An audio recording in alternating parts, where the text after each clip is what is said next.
Hey, this is Kevin Kelly, and you are listening to the Stardom Cast. This is Jesse from Club Venus from Stardom, and you're watching Stardom Cast. Hate me today.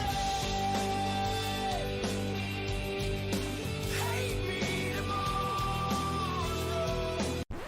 Hate is a strong word, but I really, really, really don't like you. I hate everything about you. She hates me. Just she hates me. La la la la.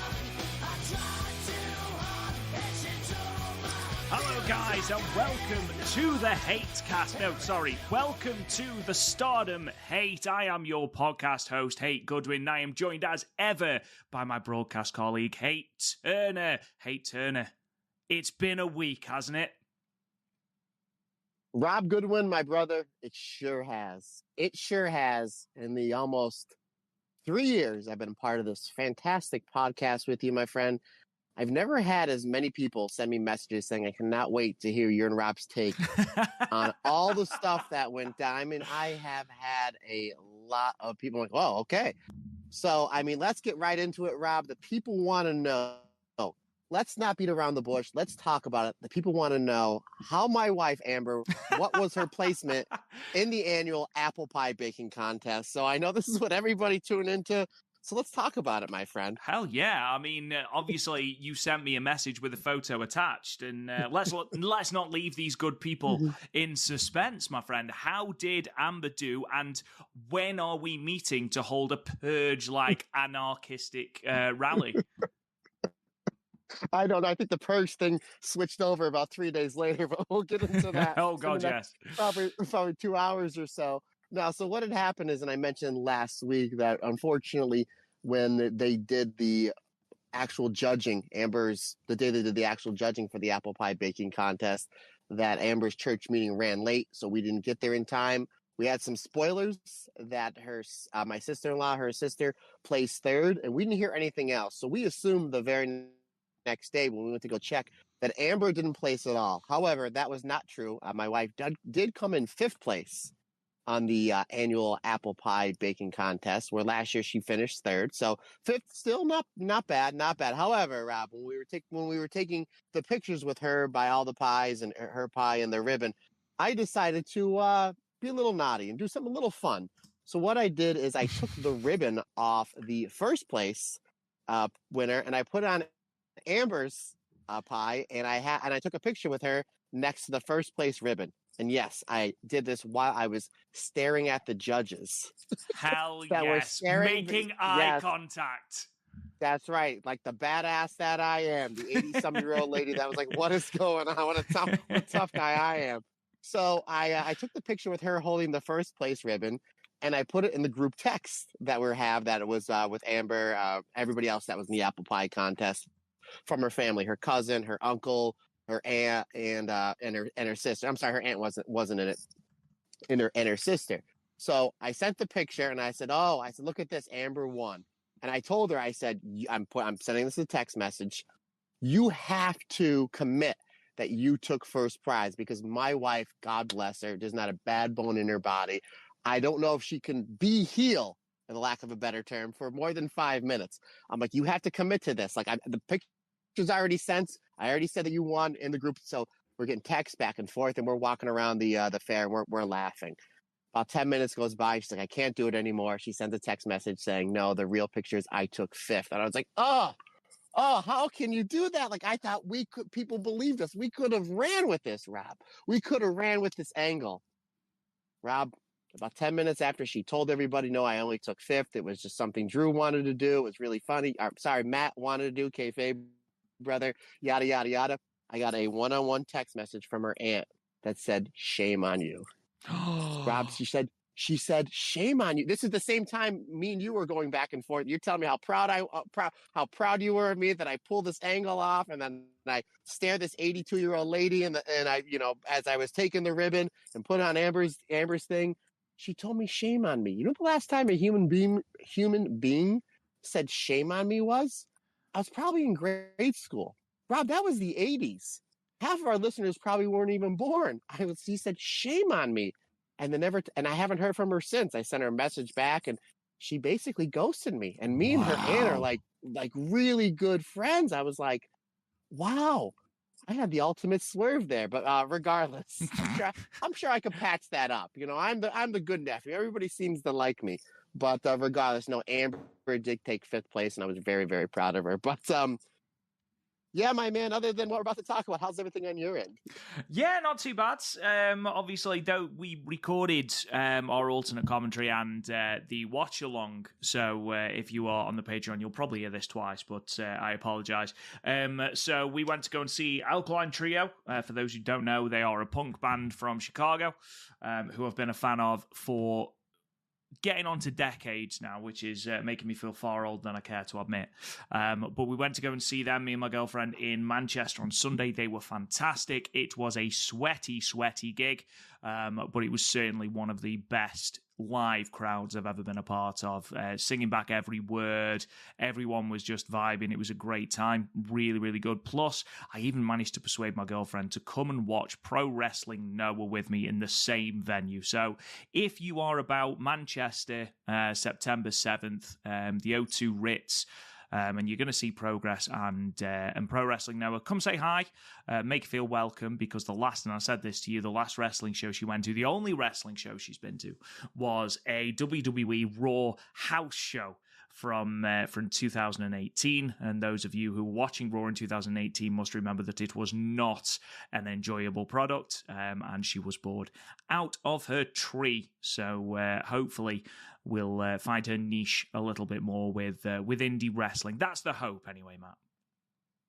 Yeah, fingers crossed. I mean, there's more action into it. I always say the WWE is more storyline based, and they do have good wrestlers, but they're more the interviews and the storylines. And then obviously you have your AEW, which is more of the action. Stardom, Marigold, the more of the action with the storyline intertwined. So it all depends on what you like. It all depends on what you like, and that's just the beauty about pro wrestling.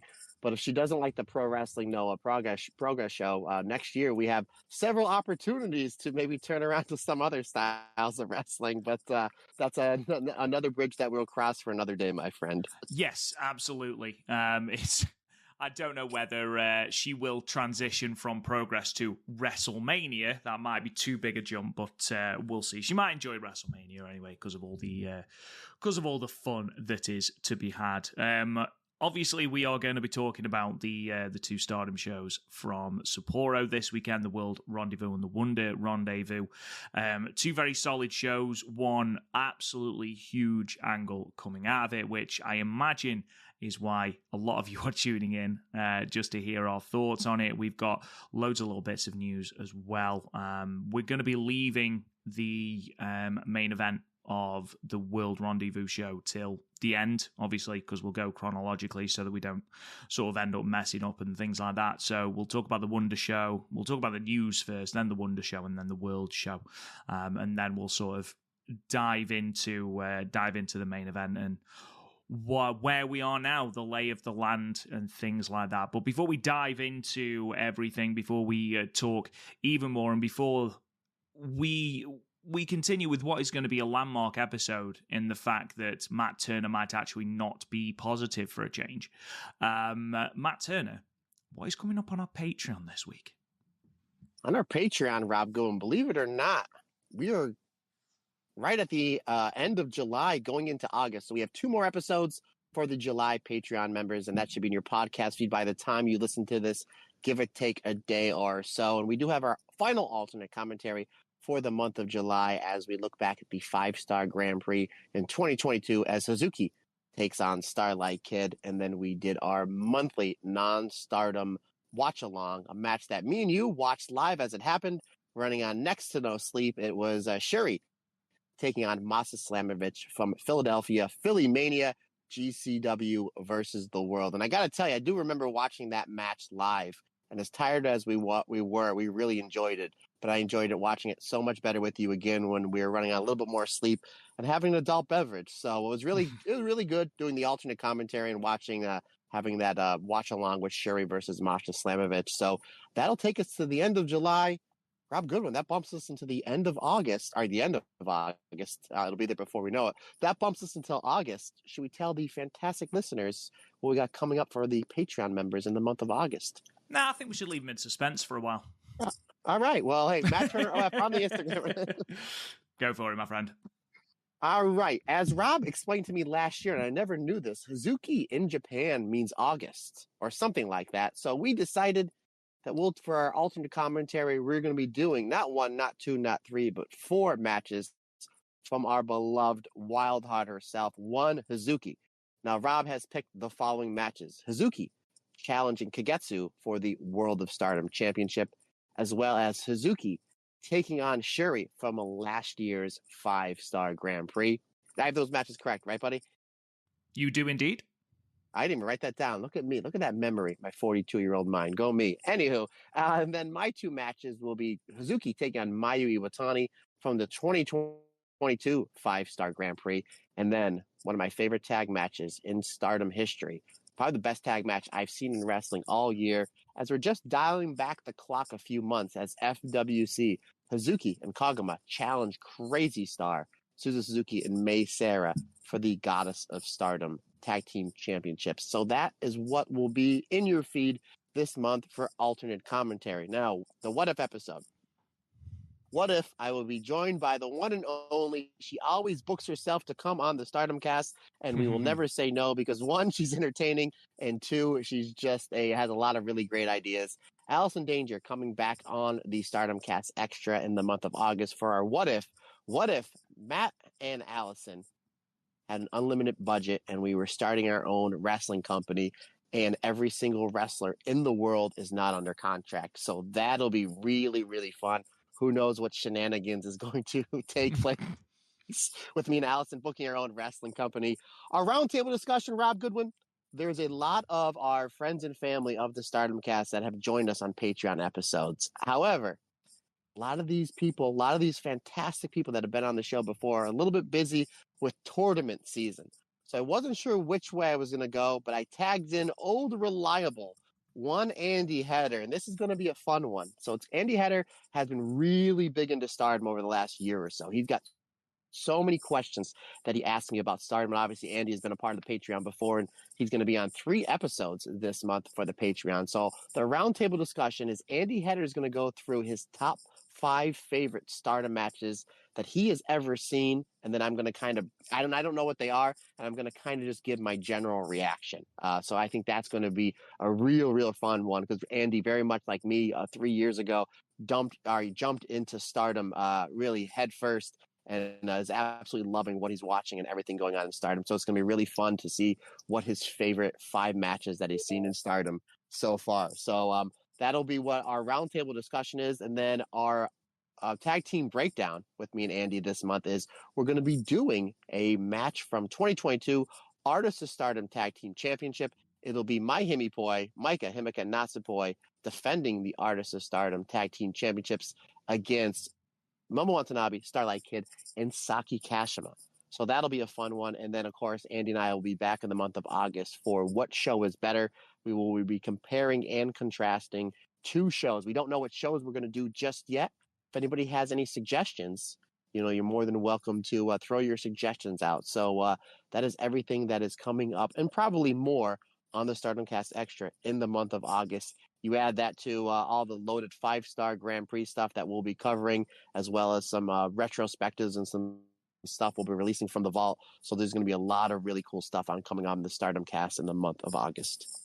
Absolutely. And I can't wait to go into that, because there are some Hazuki matches out there that I am buzzing to talk about. So if I can shoehorn in some of my favorites, then I will be a very, very happy boy. Now, so we've got quite a lot of news to talk about. But before we do, I just want to give a big shout out to Kunal Negi, I think. Is it Kunal Negi? It is Kunal Negi, who I think I shouted out on the last podcast, but I'm going to shout out again. for being the latest member of our Patreon. So thank you to you, Kunal. You certainly chose a week for it. So first things first, because a lot of the news coming out of Stardom surrounds the big angle that we're going to talk about at the end. So I'm going to forego that so that we can talk about it when it's all sort of relevant. Instead, I just want to talk about, obviously, we had two announcements in regard to the 5-Star Grand Prix. The two mystery opponents were announced on the Wonder Show on Saturday, the 27th. Those two people will be Risa Sera, making her second tournament appearance after appearing in the 2022 5-Star Grand Prix. And then also, the AEW representative will be Anna Jay. She will be making her debut in Stardom, her 5-star berth as well. Both those women will be taking part in the blue side of the bracket. Obviously, Matt, there is a couple of things to talk about here. Obviously, Risa Sera will be in the same block as Suzu Suzuki, which is a huge, huge moment. And obviously, Anna Jay appears to be a like-for-like replacement for Mina Shirakawa, as you know, we now have a full bracket with the qualifying tournaments now having finished over this weekend's pay-per-views as well. How are you feeling first about Anna Jay being in the tournament, and then secondly, do you feel Stardom have got, I don't want to say a fair deal, that's not fair on Anna Jay. Anna Jay's great, but do you feel like we are getting something in equal value in losing Mina but gaining Anna Jay? What are your thoughts on that? Great question. Great question. Yes and no. We know what we're getting with Mina Shirakawa. She's a main eventer, right? She's someone that's going to draw tickets. We've known for the past 2 years she's somebody that whenever she's on these bigger shows, they sell more tickets. Her and Tam are always like 1 and 2 as far as merchandising sale goes. So there's that part. And obviously she's a great worker. I think Anna Jay is somebody that, and I mentioned this maybe about 2 months ago on the podcast when we would see Anna Jay and Azumi kind of having interactions backstage, and Anna Jay and doing some interactions with Mina backstage and in the ring that looked like they were teasing Anna Jay coming over to Stardom. So I'm not surprised it was Anna Jay, because they were kind of planting the seeds a little bit there. And again, for somebody that watches all the AEW shows, Rampage, Dynamite, Collision, Anna Jay is somebody that has really improved her wrestling game over the last 5 or 6 months. And we know with her being, it's not a one-off. She's going to be in Japan, in Stardom, for an entire month. So we know that we're going to see several improvements with her. And you know that she's going to be going to the dojo training. So she's going to come back a completely different and better wrestler. So is she going to be good as when she's done as Mina Shirakawa? No, she's not. And that, again, that's not a slight on Anna Jay. That's just saying how good Mina Shirakawa is. However, on the flip side of this, if you look at the star power that Anna Jay has, AEW is the second biggest wrestling company in the world. And I say this all the time, partner, and you know this. You can like what you like when it comes to pro wrestling, but the numbers don't lie. WWE is number 1 with a bullet. Nobody's catching them. AEW is number 2. Most of their shows, they're doing about 700,000 viewers each show. And they're wrestling in front of anywhere between 4,000 to 10,000 people, depending on the arena and the pay-per-view and whatnot. I mean, next month, they're going to be out in your neck of the woods, and they're going to do about 45,000 people in Wembley. So if you take a look at like Anna Jay's social media, and I looked at this, she has double the amount of social media followers than Mayu Iwatani. She has more social media followers than the promotion that is Stardom. So you're going to get a lot of the Western eyes on her, her fans that she has of AEW, that are going to be like, okay, I've heard of this Stardom thing, that because I know the Stardom wrestlers are coming over. I'm going to watch this Stardom. I'm going to watch this tournament. This was really smart on Stardom. The fact that this entire 5-star Grand Prix, number 1, is all in 1 month. So, and it's all going to be live streamed. Now, I know they're going to have the occasional pay-per-views here or there, but usually 2 or 3 days after the pay-per-view airs, it goes on to Stardom World. So if you're going to get the occasional AEW viewer that's going to be like, I'm going to watch this because I want to see what Anna Jay is going to do in this tournament. And I've heard of some of these wrestlers before because they've been over, or obviously with Philly Mania, with the Ring of Honor, you had your Minas, you had your May Saras, you had your Tams, Azumi, so on and so forth.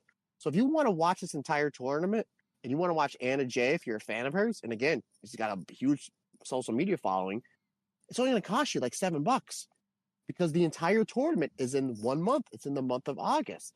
So I think that's a really good pull on AEW to bring somebody like Anna Jay over because it's going to get more eyes on the product. And the majority of these fans that are going to pay the $7 to see Anna Jay in this tournament, they're going to be like, well, this Suzuki's great. This Azumi's great. This Mayu, wow, she's fantastic.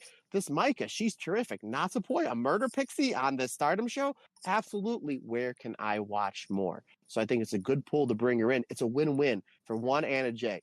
Everybody knows she's going to, as much as she's improved over the last 6 months, she's going to be so much better when she comes back to America, whether that's September, whether that's October. We don't know. We know she's in this tournament. Whether she stays a little bit longer, that's a possibility. Why not?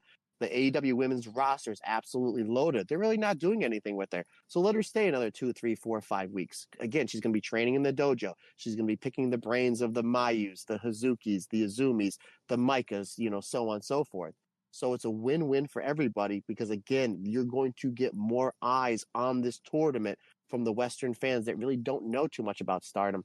It's only going to cost them $7 to watch the best tournament in wrestling. So, I'm excited for it. Again, I kind of, not to be negative, because we're going to get into that more a little bit later, partner. Not to be negative, but I wish they would have explained why Mina is not in this tournament. I think we know why. I think we're going to see Mina a lot more over in the States, especially with the Toni Storm, Mariah May angle going on. I think we're going to see Mina over in England somewhere at All In as well. So, but I wish they would have given us some explanation. But regardless, Anna Jay, when she was announced, I thought that we knew we were going to get somebody from AEW. We mentioned we were like a Diana, a Thunder Rosa, Serena Deeb. There was a lot of wrestlers, but I understand Anna Jay is probably going to lose more than she wins. And a lot of those wrestlers I just mentioned really don't lose a lot until they get to the main event. So I understand that AEW probably don't want to send somebody over that's going to eat 3 or 4 losses in this tournament. And then if there's tag matches somewhere in between or after, she may eat the L there. So I get that. I get that point. But when she was announced, 90% of the Stardom fan base was like, this was great. This is going to be great. We're going to see Anna Jay just improve so much. And the thing that I really liked, Rob, is once this was announced, Anna Jay retweeted the tweet that Stardom said that AEW's Anna Jay is going to be a part of the 5-Star Grand Prix. She retweeted the tweet and she put something really nice in there saying, I'm so excited that I'm coming over to Stardom. You have no idea how long I've wanted this for, or something like that. The fact that tweet went out at like 4 or 5 a.m. her time, that goes to show you she was probably waiting to hear the response from people on social media. And the fact that 95% of it was all positive, it's really great that she's coming over with a great attitude. And I'm really excited to see what she sees in this 5-Star Grand Prix. Yeah, and she's certainly not the first foreigner that has been in a 5-Star Grand Prix. I mean, in 2019, there was Avery. We've had people like Toni Storm has obviously won one. We've had Rachel Ellering has been part of one. Sadie Gibbs has been part of a 5-Star Grand Prix. So this isn't something new for Stardom by any stretch of the imagination. And for the record, I'm completely with you on all counts there, Matt. I think it's good for both Anna Jay. It's good for Stardom. It's going to expose a lot more of sort of an international audience as well to Stardom. Whether that will be retained once Anna Jay is not there, obviously we will have to see. But the idea is certainly there. I also agree with you that the fact that we have just got radio silence on Mina Shirakawa not being in the tournament is a bit annoying, because ultimately, like, you just taking the gauntlet match, for example, from this weekend, Mina Shirakawa was so over. I mean, the Sapporo crowd were a quiet crowd for me for both nights, but one of the biggest reactions was during the Mina Shirakawa and Tekla exchanges.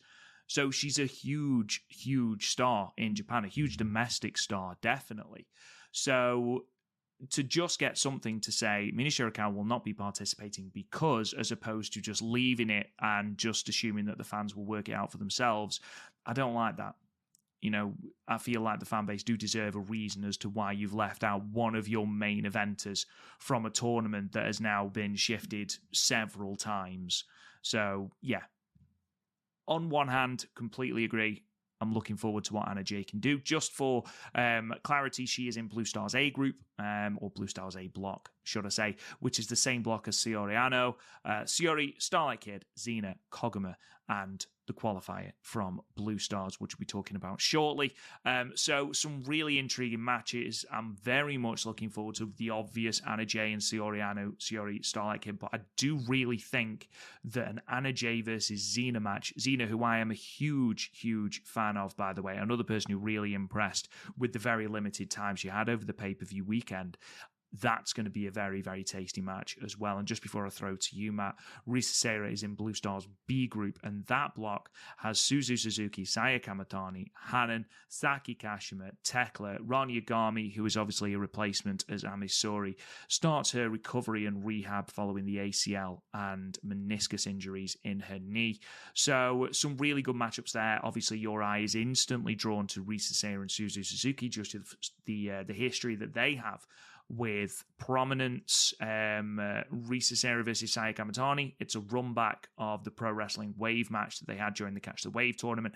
Hanan versus anyone in this tournament is going to be great. I think she's certainly one to keep an eye on. And as I mentioned before, it wouldn't surprise me if she is someone moving on from this block. And again, even someone like Tekla, who it does depend how the heel faction go about this tournament, but Tekla is an incredibly talented wrestler, so that could also be incredibly good. Obviously, Risa Sera is far more deathmatch orientated, has done a lot of GCW over in the States, prominent as a deathmatch promotion. She's done a load of stuff in Japan as well. So if you want to go an ultra violent way with Tekla especially, then I think that would suit Risa Sera down to the ground. But I think some good matchups there for both women, Matt. Yeah, when she got announced for that block, everybody exploded. That's her and Suzu, her and Suzu, because of their past history. And what my thing automatically went to until the next night was her and Saya Kamatani. You mentioned they had not one but two fantastic matches and Catch the Wave. And this is going to be no disrespect to the Catch the Wave promotion, because I was blown away by the wrestlers that I didn't know when I watched that tournament. As good as those matches are, it's going to be on a bigger stage with Stardom. And so I'm really looking forward to the fact that these two wrestlers are going to have 3 matches in tournament season as far as the Joshi tournaments go, with the Catch the Wave just ending and now with the 5-star Grand Prix. Now I'm a little bit worried because it's got to be a difference. And again, we'll get into it at the end. It's going to be a different style of Saya Kamatani because she can't wrestle the way that we know that she's going to, because that is not a way a heel wrestles, which is another reason. I know I'm getting ahead of myself. I'm scratching my head. Her and Rana Yugami, I completely forgot they're in the same block. That is going to be extremely hard hitting, and it's another week on the Stardom podcast, so we may as well put Rana Yugami over as soon as we can because she's terrific, and that's a match I'm really looking forward to. Her and Hanan as well. So Risa Sera, I'm a big fan of. When they announced actually that Risa Sera was the participant, basically the last participant for this tournament, you mentioned how Sapporo was a quiet crowd, and we're going to get into it. It got a big reaction. Even got a bigger reaction than Anna Jay. So I was like, oh, that's awesome. Like, we're excited to see Risa Sera back in Stardom again. They could have put her in any block. All these blocks are absolutely loaded, but they did a great job booking her in that block because you're going to have the Saya Kamatani rematch, the Suzu Suzuki match, the Hanan match, and again, Rana Yagami. A lot of really good stuff there. And I do have to give credit to Stardom. I got to give a lot of credit to them, considering the fact that what this tournament has given us the last handful of years, the wrestlers that aren't in this tournament because of obviously with Marigold. You have no Utami, no Julia, 2 winners of this tournament, no Mirai, no Mina Shirakawa. And again, we still don't know why Mina's in the tournament because they haven't given us an explanation. But obviously we knew that we weren't going to get Utami, we weren't going to get Mirai, and we weren't going to get Julia because they're with Marigold.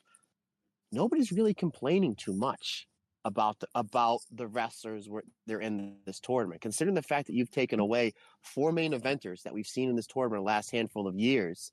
They've really, really loaded this tournament. And considering the fact that we all kind of had an idea who was probably going to win. I'm like, they could go Kamatani, but maybe they'll go Tam.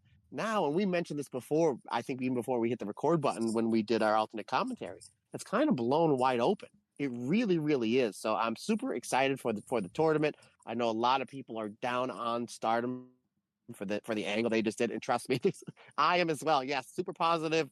I love Stardom so much, Matt Turner. I'm a little hurt over what they did and don't understand it, but at the same time, let's look on the bright side. Let's try to be as positive as we can. We are a week away from the start of the 5-star Grand Prix, and then I may as well cheap plug it, partner. Next week, correct me if I'm wrong, will be our 5-star primer.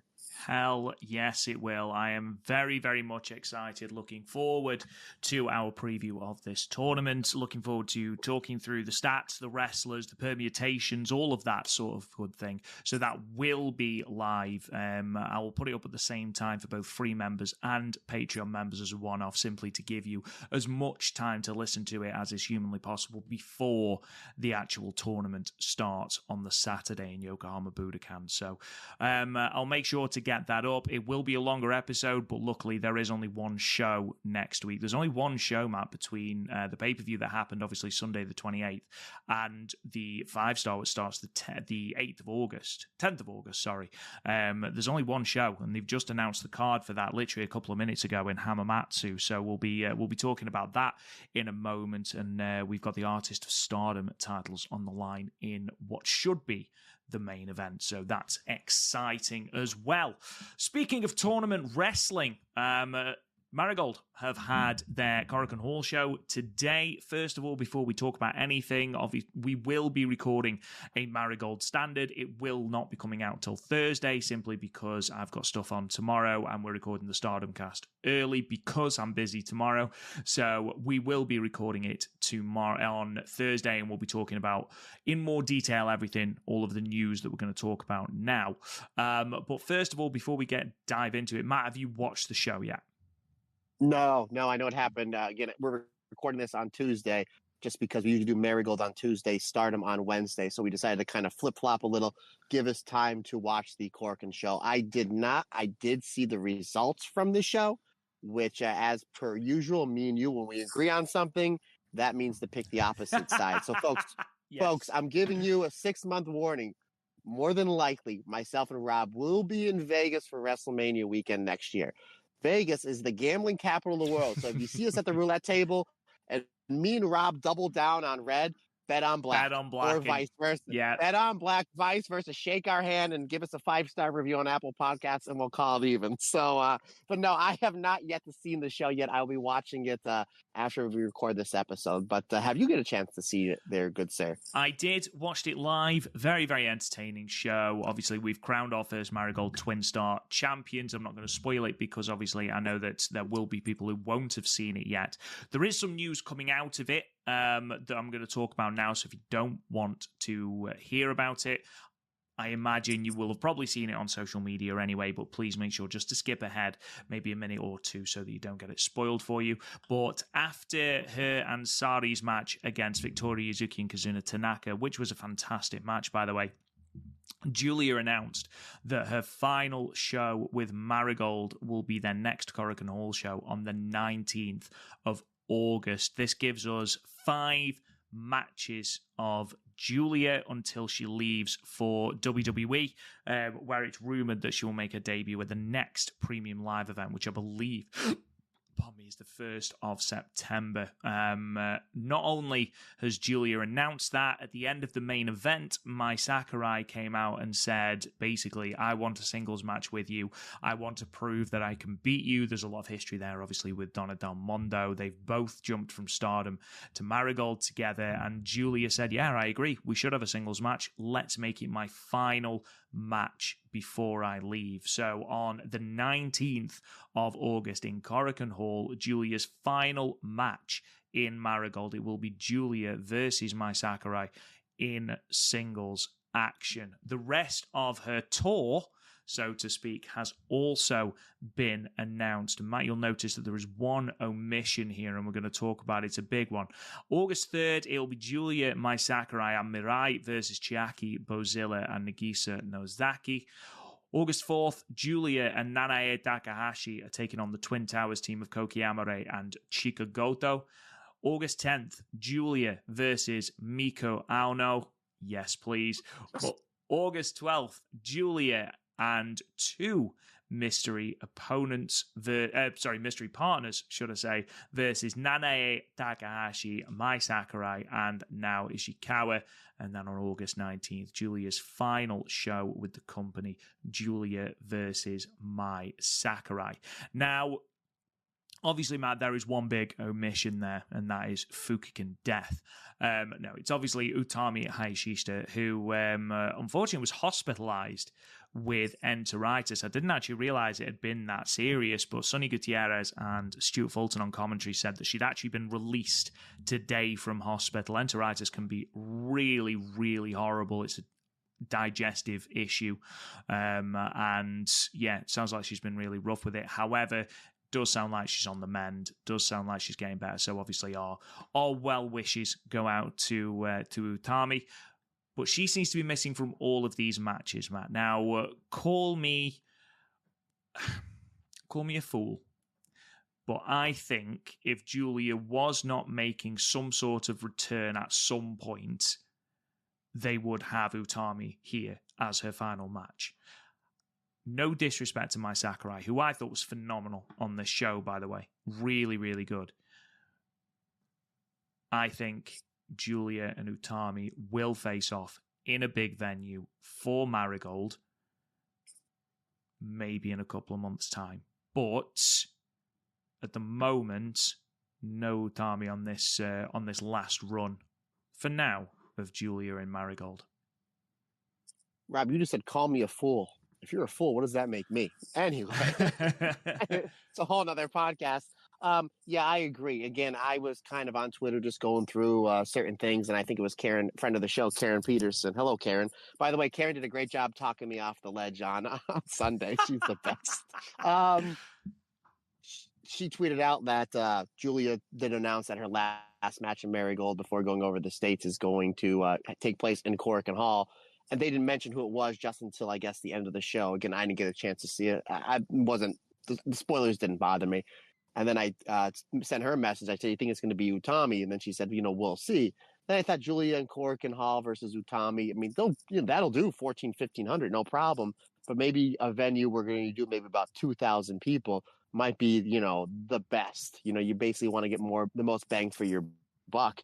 So I totally agree with you. I think that when they run Sumo Hall again, whether it's the end of the year or beginning of next year to go into, with all those fantastic shows that's going on around Christmas season, that's we're going to pull the trigger on Julia and Utami, and just think how bigger of a star Julia is going to be, because she's going to be on NXT TV for the next 4 or 5 months, maybe even WWE TV as well. I don't know how fast they're going to shoot her up the pipeline over there, but regardless, she's going to have more eyes on her. So when that match does happen, again, I think it's going to take place in Sumo Hall at the beginning or at the end of this year or beginning of next year. So partner, I totally agree with you. I don't think that when Rossi put this company together, knowing that he had two giant stars in Utami and Julia, considering the fact that they never pulled the trigger on it in Stardom. And I know they were supposed to do it at the 5-star Grand Prix on the final night last year, but Utami, obviously got injured about halfway through the tournament, and we couldn't have that match. Figured he knew he'd have to pull the trigger on it sometime soon, but rather than rushing it, figured he knew that he's going to have Julia back from time to time. Let's let her go to over America, let her go to NXT, where she's going to get a lot more eyes on her. She's going to become even a bigger star, and then that time I'll build Utami up to be even a bigger star that she is, and then we'll have them meet somewhere. Again, probably a Sumo Hall. That's probably the smarter booking decision. Let it breathe a little bit instead of rushing it. So I am full agreement with you there, my friend. I think that match is going to happen sometime in the next 6 or 7 months. If I am allowed to don my Booker's hat just for a moment, I imagine what will happen, and again, this is just personal preference, but I imagine that it will be Utami that wins the Dreamstar Grand Prix, which we're going to talk about very, very shortly. It will be Utami who wins that. I think that Utami will then probably dethrone Sari for the red belt. I think we'll get a couple of really good defenses from Sari, but I think Utami will be the one to dethrone her. And then I imagine that Julia will challenge Utami for the Crimson Red belt. I imagine that will probably be where we are going. It's certainly a match that doesn't need the red belt. So if that doesn't happen, I'm not going to be disappointed. But I think that's probably where we'll end up. And when that does happen, it will be a very, very, very good match. Speaking of the Dreamstar Grand Prix, Marigold have been on an absolute tear today, releasing a lot of information post pay-per-view. I say post pay-per-view, post live Corrigan, should I say. The Dreamstar Grand Prix has the official field announced, so we still don't know whether it's going to be one block or two blocks. I imagine with the list of competitors, it is going to be two blocks, but the official announcement, the official competitors are as follows. Sari Mikuano, Utami Hayashishita, Mirai, Nanae Takahashi, Natsumi Shozuki, Mai Sakurai, Koki Amare, Misa Matsui, Chiaki Bozilla, and Nagisa Nozaki. Those are your confirmed people to start the blocks. However, there is also 4 open spots. 3 will be decided by tournament qualifiers. So those qualifiers are Chika Goto versus Nao Ishikawa, Victoria Yazuki versus Myla Grace, Kazuna Tanaka versus Zeta Steele, and then a competitor from another promotion. And Matt, if I was a betting man, I imagine it will probably be someone from NXT. Yeah, that'd be my guess. But I didn't know that they released these the tournaments. So I figured Zeta Steele and Myla Grace and Chika Goto, I figured they'd all be in there, but they have to win tournament qualifiers to get in there, which I understand. We made mention of this last week that we like these tournament qualifiers for the last handful of spots of the 5-star Grand Prix. It just makes it that much more important. So I like that they're doing this. The one thing I kind of don't like is I wish those wrestlers that are, obviously somebody's got to win, somebody's got to lose. I would like to see all the wrestlers and Marigold compete in the tournament, but I understand you're taking the best of the best, and then the best of the best of the best is going to win this tournament. So yeah, that's very interesting. But yeah, that one wrestler that we don't know who it's going to be, my guess it would be from NXT. I don't watch NXT as much as I used to. I understand their product is on fire right now. It's just too much wrestling that I'm watching.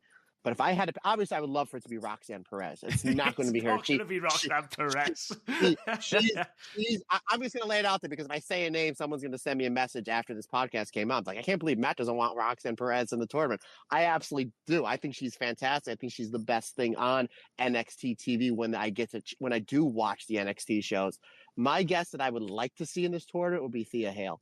I think interesting. She's terrific. I think she's got a really good submission style base that would work really well with the current wrestlers in the Marigold roster. I know Soroka. I've seen a couple of things that she's done. I'm really impressed with her.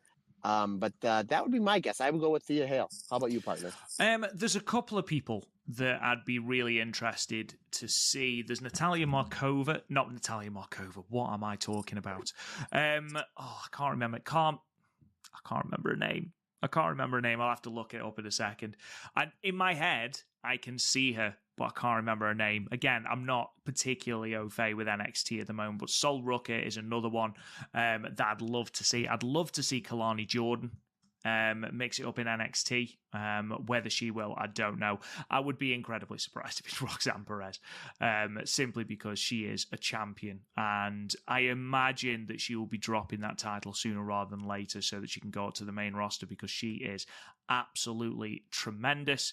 Thea Hale is another good shout. If we're going to go, along the same sort of road as the 5-star Grand Prix, where we've chosen someone, no disrespect again to Anna Jay, but someone who's not like a very top tier. I mean, we're not getting Mercedes Moné, is what I'm saying. Maybe we are going to get someone who isn't necessarily, the very, very top of the pile. Maybe. I don't know. Let's see if I get Carmen Petrovic. That's who I meant. Natalia Markovic. Bloody hell. I'm a big fan of her, ironically. I'm just on Wikipedia at the moment, by the way, looking up her name. And Julia's already listed under the NXT roster. That's a bit premature. But yeah, those are who I would like to see. We will see, obviously, who it is. But again, they're going to be against the likes of Utami, Mirai, Nanae Takahashi, Natsumi Shozuki, who, again, fantastic performance today on today's show. So I'm really, really happy to see this. In terms of the qualifiers, I think there's one lock in there, and that's Yuzuki versus Myla Grace. No disrespect to Myla Grace. Again, huge improvements. I will be dumbfounded if Victoria Yuzuki is not in this tournament. I think Chika Goto is probably going to beat Nao Ishikawa, which is a shame because I think Nao is fantastic. Zeta Steel versus Kazuna Tanaka is an interesting one because Zeta Steel still hasn't had a pinfall victory in Marigold as of yet, so I'd be surprised if she's in the tournament. Also, I know that we did report a while ago, I think it was Fightful Select, that said that she has the shorter contract out of her Myla Grace and Bozilla. So it wouldn't really make sense for Zeta Steel to be in the tournament. But again, I could be wrong. We'll talk a little bit more about this on the Marigold Standard. I just wanted to bring that to everyone's attention. Speaking of Nanae Takahashi, it's come out from the Marigold Joshi Twitter that, quote, Nanae Takahashi, who has been a pro wrestler for 28 years, will be participating in limited events from August, taking into consideration her current physical condition. This decision was made in order to continue her career as a professional wrestler. Thank you for understanding. Matt, this is the most sensible decision. Nanae has been going at 1,000 miles an hour. I've said repeatedly that I think Nanae is doing the best work she's done in years in Marigold. She got an absolutely outstanding reception today in Korakuen. She gave as good as she got today against Bozilla, but she took some hard hits from Bozilla today. And she is, she's 48. She's been wrestling for 28 years. She is not as sprightly or as young as she used to be. And we've noticed, on undercards and things like that there's been quite a few where Nanae has sort of had to pull out because of illness or a fever or something like that. And it is just age catching up. And we want Nanae around as long as possible, because not only is she's still got so much to offer in ring, as proved by today's Bozilla match, but she's also got so much that she can relay onto the younger generation. Someone like her now, Ishikawa, who is a completely different wrestler now under the tutelage of Nanae Takahashi. I think this is a really sensible decision. I'll be upset not to see Nanae on every show and hearing passion screamed at me at 4,000 decibels. But overall, absolutely the right decision, Matt. Yeah, 100%. 100%. Father Time is undefeated. So it doesn't matter. Eventually Father Time gets us all. And obviously, Nanae, and I totally agree with what you just said, partner. She's on the tear. She hasn't been on a tear like this in a long, long time. And you can just tell how much for lack of a better term, how much passion she has for pro wrestling. And she's using her namesake and her legend's sake. And I always say she's a legend that can still go at the best of her abilities. I can't wait to watch this match with Bozilla because of how well the tag match is built up. The singles match that happened in Korakuen Hall. Again, it happened earlier today. I probably won't get a chance to watch it till tonight. That match she had with Utami at the last Korakuen show is one of the best Korakuen Hall main events I've seen in a long, long time. So, yeah, I totally agree that, let her have her time off. Let her do the more sporadic appearances. It'll make the card look bigger, or make the match look bigger. The fact that, Nanae is in this match, or, hey, she's coming back for this one match in the next 2 or 3 weeks. So it makes everything feel special. Not only that, but when she decides to finally retire, which we hope is not for a while, as long as she can still physically go. We know, partner, from that interview we did with Awesome Kong about a year or so ago, that she is very, very well into giving her expertise to the talents, helping put together matches, helping understand why certain moves or certain psychologies go at certain spots in the match. So she's somebody that once she is done, once she's out of the ring and she's retiring, she retires, which again, we hope it's not for a while, as long as she can still physically do it. She'll have a job in wrestling forever because she's somebody that is willing to pass along her wisdom to the younger generation to make pro wrestling a better place. And for that, I can do nothing but applaud.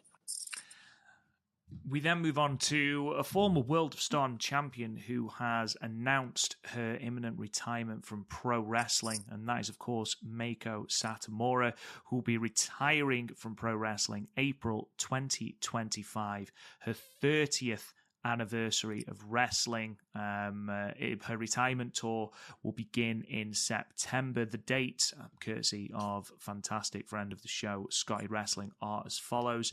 She's going to be, these are the confirmed dates as far as we know. Apparently more dates are going to be added, but we've got September 28th in Fukuoka, October 14th Hokkaido, November 9th in Niigata, November 17th Korakuen Hall, November 30th Osaka, December 8th Sendai, and April 2025 Tokyo Korakuen Hall.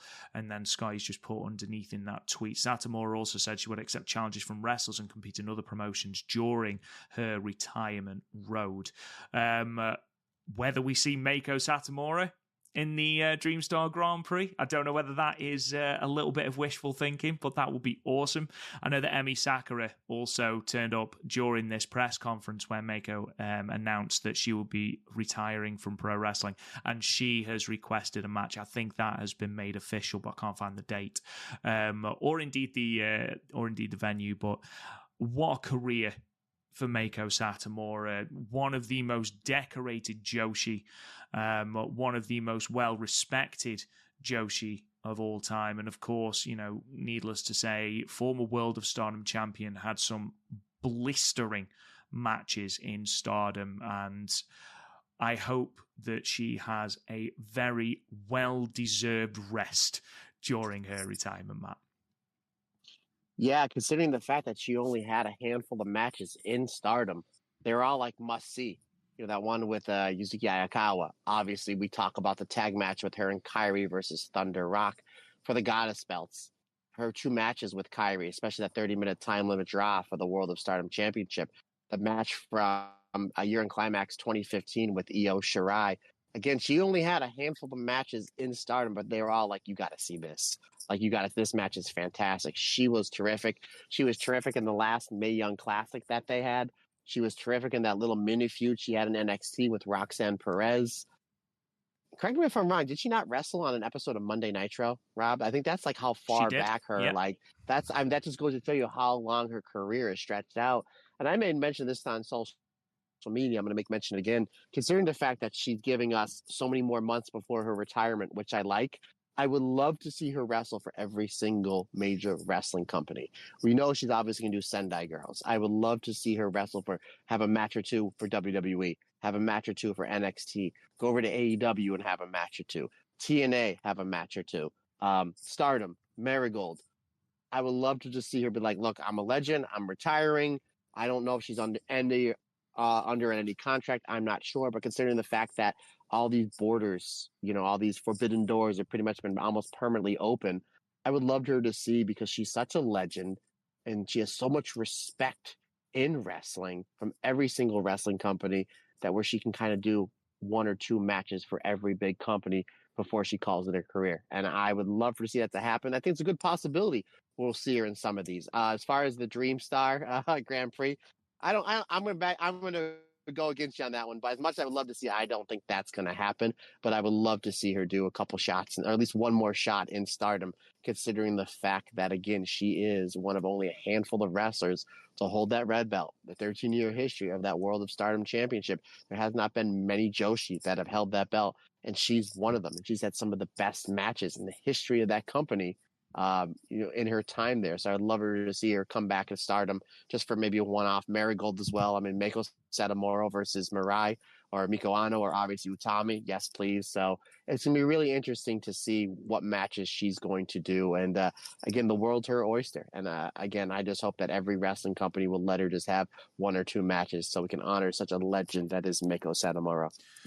Yeah, you've listed off some of the things she did there in Stardom. Let's not forget the feud she had with Akira Hokuto in Gaya, Japan, the matches she had with Aja Kong for the AAAW Championship, some really, really blistering matches there. She's a 2-time AAAW champion. She's a 2-time AAAW tag team champion.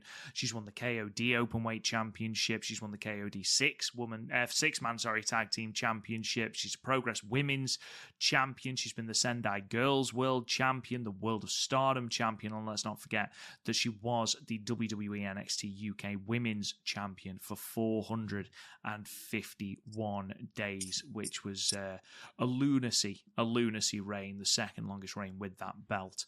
We'll take out of account the fact that there was only 4 champions, but that's beside the point. An incredible career for Meiko Satomura, and I think, unless I'm very, very much mistaken, you mentioned Nitro, I think she held the record, at least for a while, if she doesn't still, as the youngest person to appear on Nitro, as I think she was only 16 when she appeared on Nitro, but I could be wrong. Wow. But if someone would like to correct me, please do.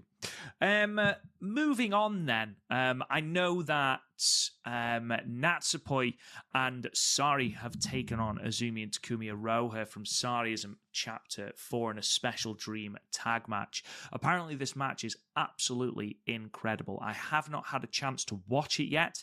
As soon as we have, we will cover it. I'm going to try and watch it ready for next week. So Matt will give our review of this match next week. I know that May Sarah has also got a match in Pro Wrestling Wave this week. So if that goes up on Stardom World, which so far most of the matches have, we'll do that as well. I am assuming you haven't seen this match yet. No, I haven't. And considering the fact of how loaded all the stuff we have to talk about at this show, and that next week we have the 5-star primer, just one show, I think that's a great idea. We'll just leave it till next week. So we will review that match with one red belt champion and one white belt champion from different promotions teaming up to take on Takumi Iroha and Azumi. So yeah, partner, I will put that on my to-do list. We will have that watched and we will review it with our 5-star primer next week. Right, so with that done, I suppose we should probably talk about the shows that we have reviewed or we've watched this week. We're going to start then.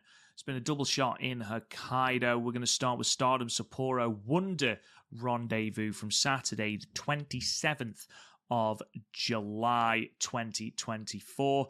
A total of 701 people in attendance. Matt, I know that it doesn't sound a tremendous amount, but a really good tweet from friend of the show, Armani Shoe Exchange. Just listen to this. 701 attendance from Stardom today. By far the biggest crowd they've ever drawn in Hokkaido. They did 509 last year, 445 in 2022, 225 when B. Priestley and Konami went at it for the red belt in 2019, and they only did 365 when it was EO's farewell tour in 2018. So regardless of your feelings about what was done on the show, you can't deny that this was a very, very, very solid number for Stardom. Yeah, I didn't know that. You mentioned this to me when we talked yesterday. I was like, they only did 700 people. And you said, Matt, that's a really good number for that venue because they don't draw well there, which is great. Don't get me wrong. But on the flip side, if you know you don't draw well at a certain place, why would you book 2 pay-per-views back-to-back with 2 title matches back-to-back with the big angle? To me, that kind of doesn't make sense. You want the more eyes on your 2 title changes and you with your big angle. But regardless, again, I didn't know that until you told me yesterday, and that Armani Shoe Exchange that they did around 200 more people than they did for one of their biggest events. And considering the fact that you had B. Priestley defending the red belt on certain shows, and then you had what you mentioned with Io Shirai's farewell tour, 701 people. Yeah, that is a really, really good number. It kind of is a head scratcher that why would you do back-to-back pay-per-views? You know, maybe bigger venues or better venues, you will sell more tickets and more pay-per-views, thus make more money. I mean, it's worth pointing out that Stardom announced during that business sort of meeting where they announced, you know, that they want to go to every prefecture and they want to expand the Stardom name domestically and nationally, not just internationally. So it does make sense that they want to run Sapporo, whether it's a case of they don't run that many shows there and therefore want to try and increase their presence there. It makes a lot of sense. it's not just Stardom that struggled to draw in Hokkaido, just to give you a little bit of comparison. And again, this is courtesy of Armani Shoe Exchange. They're the only non-New Japan promotion to break 500 people this year in Hokkaido. Wow. In terms of this specific venue, Stardom have by far outdrawn everybody else. Noah ran 2 shows at the start of July back-to-back. They drew 414 on the 6th of July and 445 on the 7th. Big Japan drew 200, and then 01, Secret Base, Glamorous, Golden World. Is that Gambear Pro? No, it's Secret Base. I did not know that was a promotion. There you go. Oh, they ran it on my birthday. And Big Japan, again, drew 200. So Stardom, well and away, the largest attendance at this venue, which is, again, really good. It does beg the question, as you mentioned, why would you run this incredible angle, and by incredible, I mean huge, at a show, at a venue where you don't necessarily draw as well. We'll talk about that a little bit later. But yes, the first show was your Wonder Rendezvous. I'm just going to run through the results and then we'll talk a little bit about this show. So we open with a tag team match. The God's Eye team of Lady C and Hina, the first time they've teamed together as official members of God's Eye, defeated Xena and Rian, with Hina pinning Rian with the modified jackhammer in 8 minutes and 28 seconds. In a singles match, Mayu Iwatani defeated Hanako with the moonsault in 12 minutes and 16 seconds. In a singles match, a grueling singles match, Saki Kashima defeated Aya Sakura with the Kishkasai in 26 seconds. 5-star Grand Prix Red Stars play-in final tournament match. Yuna Mizumori defeated Waka Tsukiyama with a lariat in 9 minutes and 30 seconds, booking her place in her first ever 5-star Grand Prix. Definitely well-deserved for Yuna. In a singles match then, Tam Nakano defeated Sayaka Kurora with the Tiger Suplex in 11 minutes and 44 seconds. In a 10-woman tag match, we officially have our name of the brand new faction of Starlight Kid, Azumi, Miyu Amasaki, Suzu Suzuki, and Meisera. They will be going forward known as Neo Genesis. They defeated the Stars team of Hazuki, Koguma, Momokogo, Saya Ida, and Hanan, with Azumi getting the pin with a Canadian Destroyer in 15 minutes and 50 seconds. 8-woman tag action next. Maika, Saya Kamatani, Syuri, and Mina Shirakawa defeated the Uedatai team of Tekla, Momo Watanabe, Ruaka, and Konami, with Maika getting the pinfall over Ruaka with the Michinoku Driver 2 in 13 minutes and 44 seconds. History was made next. Future of Stardom Championship match. Rina, the champion, defeated Rani Yagami with the Pink Devil in 12 minutes and 16 seconds, achieving her 10th successful title defense, and becomes the sole best and most successful Future of Stardom champion, beating Hanan's record of 9 successful title defenses. She has already eclipsed the record for longest reign with that belt at 445 days at the time of recording. An incredible reign for Rina. And then finally, your main event was a Wonder of Stardom championship match. Natsupoi defeated Sioriano with the Fairy Magic in 19 minutes and 16 seconds. Incredible moment for Natsupoi. You could see how much it meant to her. In terms of Sioriano, it was the shortest Wonder of Stardom reign in history at just 12 days. But she's one of the only people to hold the belt more than once. Overall then, Matt, before we get into the nitty-gritty of specifics, I thought this was a really, really solid show. And actually, of the two shows, I think this was the more consistent in terms of like a high match quality. I thought Mayu Iwatani and Hanako was really, really good. A really fantastic performance from Hanako. I thought that Tam Nakano and Sayaka Kurora, I thought it was a great performance from Sayaka, who has progressively got more and more and more aggressive. I think I put in my show report that if Tough Love could be distilled into a single matchup, this would be it, because Tam showed nothing but tough love in that match. I think Neo Genesis, we're going to talk about them in a moment, because that is a really, really bright spot on what many are perceiving to be a bleak Stardom horizon. And then Natsupoi Soriano, fantastic match. All in all, a pretty decent card. If not the blow-away card of a normal Stardom pay-per-view, I still think this was a really good show, Matt. Yeah, I actually like the Sunday show, the World Rendezvous show, just a little bit better than this one. But I see your point. You're kind of splitting hairs, and I know coming off this pay-per-view, the big angle that really not too many people liked.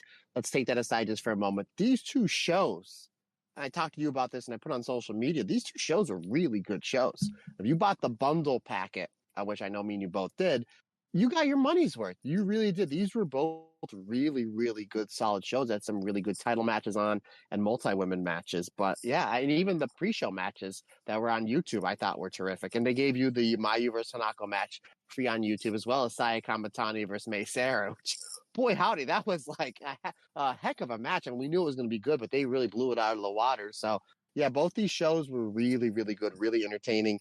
And I thought they really started the show off proper, with a great, Stardom, and I mention this every week for probably the past 2 months. They do a great job as your main opener, giving you a hot match. We know that Hanako is leaving for about a month or so to go over to the United States, which again is going to be great. You're going to get more eyes on her. One of her final matches here is against the great Mayu Iwatani. Mayu Iwatani is not only one of, if not the greatest women's wrestler of all time. She's somebody that is probably in running for Wrestler of the Year, regardless of gender. So a really good way to start the show with a great Mayu versus Hanako match, which I thought was terrific. I thought Mayu really, really brought it to the bigger Hanako, but she gave Hanako certain spots to make her shine better. Obviously, Mayu, she knows what she's doing in the ring. She knew where to put what, where to sell what, and her timing was terrific. She really shined Hanako up a lot in this match.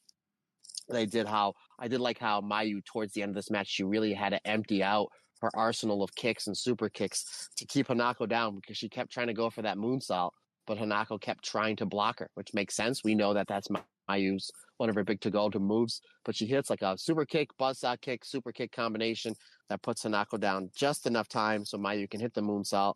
I thought this was a great match to start the show. I actually had it at 3.5 stars, partly. I think as well, nobody thought Hanako was winning this. Let's be perfectly honest. Irrelevant of if she's leaving for a month, she was never beating Mayu Iwatani in singles action. So it became more about how well can she do against Mayu Iwatani. And I feel like if you've got Mayu in the middle of the ring post-match clapping you, I feel like you've done all right. I think she played her part really, really well. The idea of targeting Mayu's back throughout the entirety of this match, just brutalizing it with forearms and backbreakers and all sorts, I think she did very, very, very well. I do really hope that this excursion pays off and she comes back with just that little bit more of an edge. But yeah, I thoroughly enjoyed this match. Thought it was fantastic. I think I gave it 3.5. I can't actually remember off the top of my head. But yeah, thoroughly enjoyed this. I wish I could talk about the Saki Kashima versus Aya Sakura match, but obviously in the time that I've taken to say that, it would have already been over. But one thing I did quite enjoy was after this grueling 26 seconds, she did need Syuri to give her a piggyback backstage. What are friends for, buddy? What are friends for? Absolutely.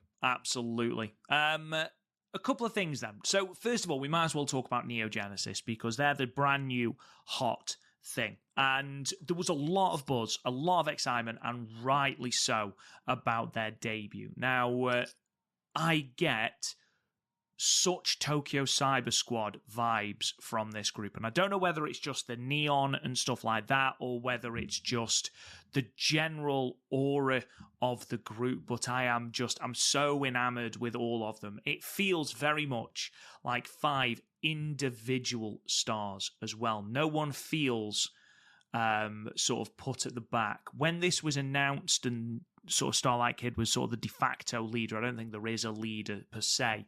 Not at the moment anyway, but I was worried that some people might fade into the background. of Neo Genesis, with Starlight Kid being the leader.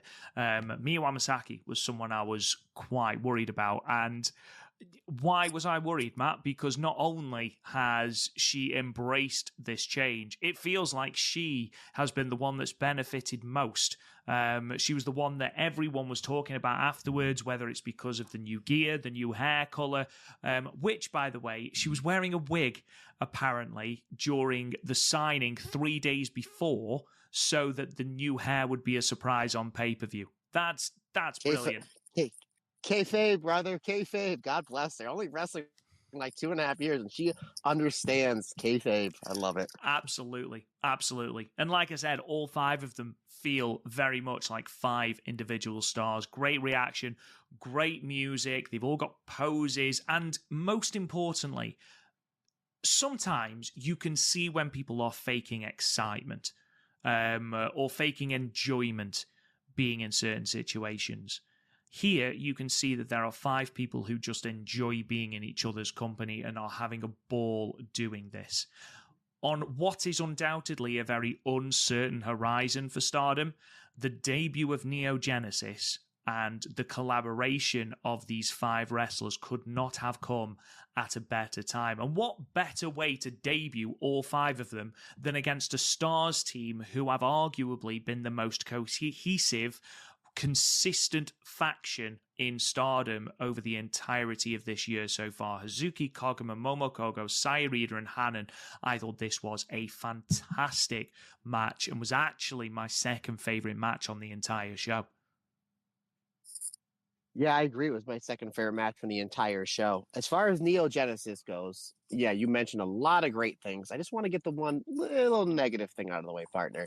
If these fantastic 5 wrestlers are going to be on these shows with those, I'm guessing they're temporary tattoos of the Neo Genesis logo, which looks great, by the way, they really need to be tanning. Now, I don't know if when Julia left Stardom to go to Marigold, if she took the tanning budget with her, but I'm just saying. No, in all seriousness, yeah, this was great. And again, great booking by putting this new faction, your new hot thing that everybody is going to enjoy, and putting them in the ring with FWC, with Momokogo, who we absolutely love and is improving so much, and as well as Saeed and Han and Wingori. So that worked out really, really well because the match was terrific. We pretty much knew that Neo Genesis was going to get the win here. I liked how and I had a couple people tweeting me and sending me messages about the origin of the name Neo Genesis. And regardless of what people tell me, I'm automatically going to go that they literally just ripped off 2 gaming systems from the 90s in Neo Geo and Sega Genesis. So that's my story. I'm sticking to it, and I'm all for it. I liked how they already have a logo. The logo looks really cool. They have a group theme, very much how Queen's Quest had their group theme, how Stars has their group theme, and then they still have their own individual themes. Last thing I want is for Izumi and especially Suzu Suzuki to change their already fantastic theme, because you know when that music hits, you know that it's on. And for somebody that loves merchandising, Rob, by the way, new Stardom merchandising, new T-shirts on their website. I liked how as soon as they got the win, May Sarah threw out the new shirts. So, boom, we got the win. We got new gear. We look fantastic. We had a great match. Everybody's loving it. Oh, by the way, here's our new shirts. And we're going to put them on and display them for you right here. Great merchandising, great product placement from Neo Genesis. I love this group. I think it's terrific. Again, nobody really feels like who's the leader. If you're going to say it might be Suzu because she has the 5-star win, right? She's the only one that's challenged for the red belt before. So, but they're not saying, well, who's the leader, who's not. You made mention that it's Miyu Amasaki is really probably going to be the one that's going to benefit from this group the most. And that makes sense. Again, Suzu Suzuki has won the Goddess of Stardom tag belts. She has won the Triangle Derby and the Artist belts. Azumi has won the 2020 Goddess of Stardom Tag League. My opinion, the greatest high-speed champion of all time. May Sarah is a 2-time winner of the high-speed championship. Obviously, we'll get into that in a little bit. So Miyu Amasaki is probably the one to gain the most here, and I think she's going to. She's the one that kind of transformed, or as you call it, buddy, poke-evolved more than anybody in this group. So Miyu Amasaki is another wrestler. We've been singing her praises about how much she's improved over the last 6, 7, 8, 9 months. and now she's not going to get lost in the Queen's Quest shuffle here, because obviously she is somebody they're going to be putting towards the forefront of this group, and that is in the 5-star Grand Prix as well. So I think big things from Miyu Amasaki. This is going to be a really, really cool group to see, because they all kind of have different styles. They have the high impact style, they have the fast paced style, they have the hard hitting style. They all work really well as a tag team. Obviously, we know O2 line, Azumi, Miyu Amasaki are great as a team. We know that Suzu Suzuki and Mei Sarah as Crazy Star, they're great as a team. We've seen Azumi and Starlight Kid work terrific as a team. Starlight Kid and Miyu Amasaki, great as a team. Azumi and Mei Sarah, terrific as a team. So it doesn't matter which way you slice these wrestlers up in tag team matches, 6-person matches, 8-person matches, or even individual tag matches. They're all going to be great. I love this pairing. And again, the fact that they put them in the ring with Hazuki, Kagama, Hanan, Saida, and Momo Kogo as your basically, here they are, folks. The Stars team, they did a great job getting this team over more than they already were. This was terrific. Definitely a must-see match from this weekend. I gave it 4.25 stars. Yeah, I gave it 4 stars. Brilliant match. And if nothing else, whether you liked or disliked the Neo Genesis, sort of, for lack of a better phrase, Genesis, which I saw no one, by the way. It was almost universally positive, and I'm a massive, massive fan of this. Like I say, I've got such Tokyo Cyber Squad vibes, and I haven't been, since I watched Stardom, I haven't been this excited for a new faction ever. So this is, I've seen the inception of Donna Del Mondo, the inception of God's Eye, the inception of Cosmic Angels, Club Venus, EXV, but this one just feels a little bit different. And I don't know what it is. I don't know whether it's the packaging. I don't know whether it's their enjoyment of being there rubbing off on me. I don't know. Or whether it's just because they're fantastic in ring. I don't know. But whatever it is. Everything. It is. Maybe a little bit of everything, buddy. Yeah. Everything. Why absolutely. Not? So, I am very, very excited about that. And on top of that, Matt, it was just a fantastic match. You'd got O2 line in this. You've got Crazy Star in this. You've got FWC in this. You've got Wingori in this. Everyone was just so smooth. Nobody missed a beat. And then you had that closing stretch of Azumi and Hanan, which was brilliant before the second attempt at the Canadian Destroy that ultimately proved successful. Overall, really, really exciting matchup. If you are turned off by the angle at the end of the Sunday show, I get it. However, there are some really, really good matches that I do actively encourage you to seek out. And believe it or not, both of them that I'm going to be recommending, aside from the title matches, are multi-women matches. So this one definitely, Neo Genesis versus Stars, thoroughly enjoyable.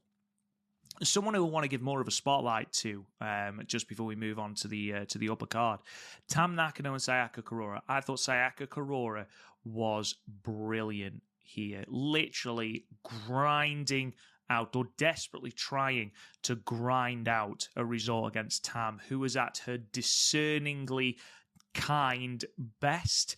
And what I mean by that, it was almost uncomfortable the way she was smiling at Sayaka Kurora, encouraging her, baiting her to bring heavier and heavier strikes and trying to elicit more aggression out of Kurora. And it worked, because we saw a completely as of yet unseen amount of aggression in Sayaka Kurora, but also, aside from that, in defense, she was kicking out of all sorts. She survived being locked in the Northern Cross. She was kicking out forcefully after being knocked off her feet by Tam Nakano strikes. And then she kicks out of a violet shooting with, this smile across Tam's lips, as though going, yeah, do you know what?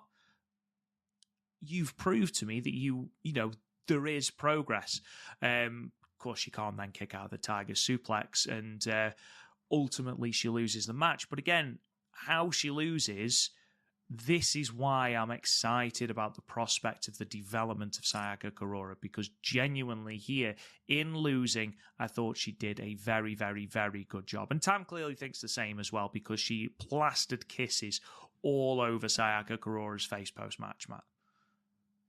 Yeah, she was lucky on that part. Anywho, we've seen Tam do this with we've seen Tam do this with the younger members of Cosmic Angels when she's in the ring with them, or she's across the ring from them, that hey, I need you to earn your spot here, not only in Cosmic Angels, but Stardom. And we've been singing Sayaka Kurora's praises. Again, very much like a lot of these rookies or newer wrestlers, which is how well they're improving. But they're actually doing angles with Sayaka Kurora. That thing that she did with Tekla a couple weeks ago in Corkin Hall, and even the autograph signing. I think that's something really, really cool that the Stardom booking committee is doing, that basically everybody kind of has a place here. And now Sayaka Kurora is kind of in probably her biggest match to date. She's in a match on a pay-per-view in front of 700 people with one Tam Nakano right before the 5-star Grand Prix. And Tam gives Sayaka Kurora a lot here. She lets her, obviously she the strikes, the kicks, that's what Tam does. She lets her kick out of the violent shooting. Tam really has to do a lot to overcome Sayaka Kurora's, her grit and her fighting spirit. And we say all the time on the show, partner, it's not if you lose, it's how you lose. And Sayaka Kurora, even coming off a loss here, came out of this match better than she went in. And again, she's not like she's wrestling any scrub. It's Tam Nakano, winner of the Wonder of Stardom Championship twice, winner of the World of Stardom Championship. She made it to the finals of the 2022 5-star Grand Prix. Tam is obviously a big, big star for Stardom. And the fact that Tam was able to really shine Sayaka Kurora up and then beat her in the end with a beautiful Tiger suplex. It's a great match. This did a lot for Sayaka Kurora. And I'm really excited to see what she's going to do going into the fall post 5-star Grand Prix. I had this match at 3.5 stars. Yeah, really, really, really good.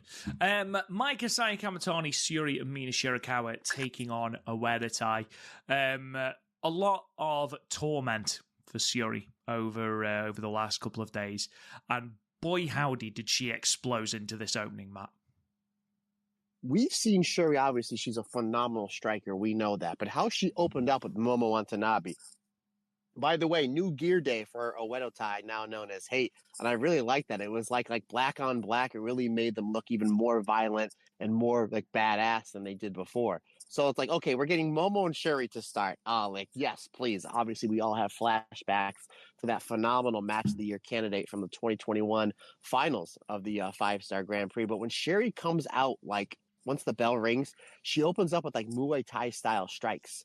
And I've never seen that before. I've seen every one of Syuri's matches in Stardom and even some of her stuff prior to that. I've never seen her open up with the kind of hands out for the palm strikes and the way she was throwing her kicks in her kick combination. I'm like, oh, are we going to get a more violent version of Syuri? And I don't mean hardcore violent, like UWFI style, like Josh Barnett's Bloodsport style Syuri coming out of this thing with Konami. I'm like, I'm all for that if that's the way we go with this. Because again, as soon as the bell rang, and kudos, it was Momo Watanabe, the one to take this flurry of strikes from Syuri, because she looked like she was properly trying to knock out Momo Watanabe. It was I don't think she cared who was in the ring, very much like a bull and the running of the bulls. All she saw was red, and the hair, all she saw was the black of a Uedatai. She didn't care who was in the way. I'm going to absolutely crush you. So I like that we're maybe getting a more violent side of Syuri. And again, not the hardcore style, but very much the shoot style pro wrestling, which in my opinion, other than Minoru Suzuki, there's nobody better in wrestling in the last 15 years that does that style better than Syuri. So I really, really like that. I text you on Saturday. I really, really liked how well Mike and Sai Kamatani were as a team. And I mentioned to you, and I mentioned it last week on the podcast when you said Sai is turning heel because of, what you mentioned, that they're making a big deal of her at ringside. And I said, I understand that, but here's all the reasons why it's probably not going to happen. And I went through about 100 of them. And then I texted you on Saturday and I said, Rob, I get it. However, they're teasing this Micah and Sai Kamatani having a run towards the goddess belts.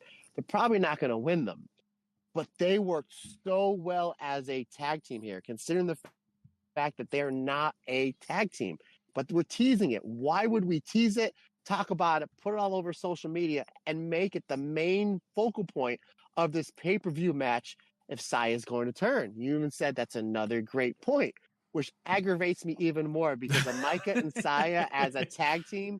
Even again, we got the Goddess tournament coming in a couple months. We don't know what Micah's doing. We don't know what Saya would be doing had she not done the turn. Put Micah and Saya as a team in that tournament. That would be terrific. And then further along the storyline for them to have that red belt match at the end of the year, which again pulls my hair out. They were great as a team here. And then we're not going to get it. Why? I'm pounding. I'm getting Oh, I'm so mad even talking about it. I thought this match was great, though. I thought Tekla stuff was terrific. Ruaka, as always, plays her role really well. Kunami, super aggressive. I thought she'd basically be the chicken heel now that she's part of a Wedo tie again. She's not. She's like super aggressive heel. Like she jumped Shuri on her match on the next day, which we'll talk about. Like she wants Shuri how much as Shuri wants Konami, which ultimately, when we get to this big blow off or series of matches, is going to be even better. It's even going to be more hard hitting. It's going to be more of the shoot style pro wrestling that I really, really like. And both Konami and Shuri are really, really good at it.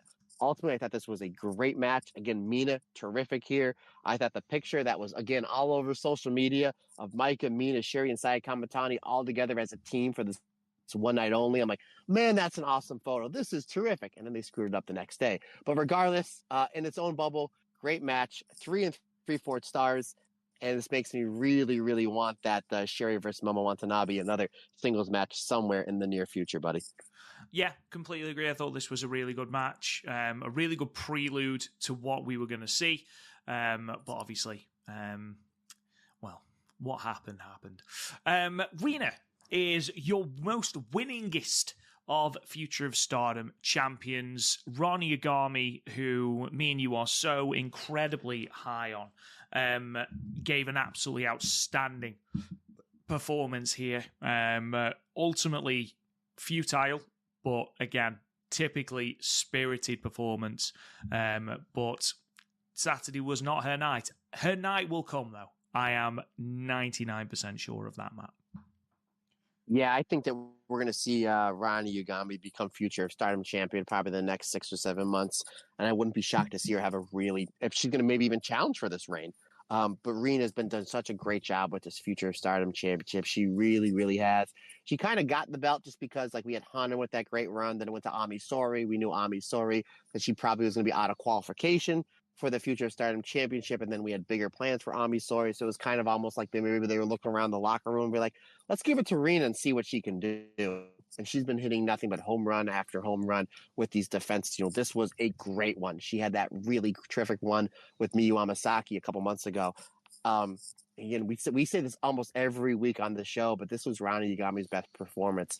It's constantly getting better. And I know when we review each one of these 5-star shows, we're going to be like, no, that match that Rana had with Saya Kamatani, that was the best match she had. Well, what about the next night against Suzu Suzuki? I don't know I don't have the brackets in front of me. Like, oh yeah, you're right, Robert. What about the match Teresa Sarah? Yeah, that was a really good one too. Rana is going to benefit so much from this 5-star tournament and the fact that she had this match here that, again, even though she lost, she looked really, really good here. No one's been able to defeat Rena. She had 9 successful title defenses going into this. And even now, she's even won half of the New Blood Tag Team Championships. So Rena is somebody that hasn't been eating a lot of L's in Stardom over the last year or so. Something that we don't talk about when it comes to win or loss record. As far as percentage goes, she's got to be in the top tier in the last, 10, 12, 14 months for Stardom wrestlers. But Ronnie Yagami came close quite a bit, and she took Rena's best shot a couple times and was able to kick out. But ultimately, it was the Pink Devil that did Rana in. I had this at 4 stars. I thought this was terrific. Definitely in my top 5 favorite matches from this weekend. Yeah, it was really, really good. And again, Ronnie Yagami continues to improve. Rena has just been having this dominant reign and having those tag belts as well. We know, obviously, that Hina is going to be the next challenger. She came out post-match to challenge Rena. It's the match we all thought was coming. It's probably the match where Rena drops the title, maybe, although the actions of the next night sort of make me think twice about that. But ultimately, this has been such a fantastic reign with this belt, such a fantastic reign in general. From the youngest age, when we first started this podcast back in 2020, I always, of the 3, Rena, Hina, and Ruaka, because Hanan sort of was above them by that point, Rena was always the one I gravitated towards because she was the one with the personality. She had the ability to capture an audience. She was playing with the crowd. That youthful brat that she personifies so well alongside Azusa Inaba that they were showcasing at Korakuen on Tuesday. I genuinely think that she has the potential to be this maybe even a successor to Natsuko Tora in a heel capacity. Maybe not as violent, maybe not as dominant, but certainly as like your brattish character. I think she's done a tremendous job with this Future of Stardom championship. There aren't many, if any, poor matches with this championship, with which, when you consider the reign is 445 days long, has been 10 different people as well, I think is credit to Rena. And again, she is 17, so a real talent on the cards for Stardom there. Matt, it all came to a head with this final match. Wonder of Stardom championship match. Natsupoi finally became the white belt champion, defeating her friend Soriano. I know that you are not a fan of the hot shotting of the belt, and obviously we've had the two shortest white belt reigns of all time back to back, with Mikuru Iwata, I think, at 23 days and Soriano's second reign at 12 days. But this feel-good moment, from the very start of this match, if you had any sort of reservations about how much becoming the new Wonder of Stardom champion meant to Natsupoi, those doubts are immediately quashed by the way she starts this match. She hurls Soriano, who is a friend, by the way, across the ring with a German suplex. One of the best German suplexes in the game, by the way, because it's so unexpected because of her size, and then hits it with a Farial gift, and we are like, oh my god, we are 10 seconds into this match, what is going on? And it genuinely does not breathe from there all the way to the end. These two women beat the hell out of each other. The Stardom Twitter page put that it's a war of attrition, and that's so accurate. I mean, they were just doing everything to hurt it. That stuff on the apron. Like, Soriano hits Natsupoi with this fisherman suplex on the apron, and that's gross enough, because I don't know if you know this, Matt. You may do, but I don't know if you do. The apron, hardest part of the ring. Yeah, I know. I know. I wish more people would talk about it. Hold on. I'm writing it down. Okay, go ahead. Continue. But then, oh my god, that snapmare off the top rope that Poi does, and Soriano's back hits right on the edge of the apron, and you just hear.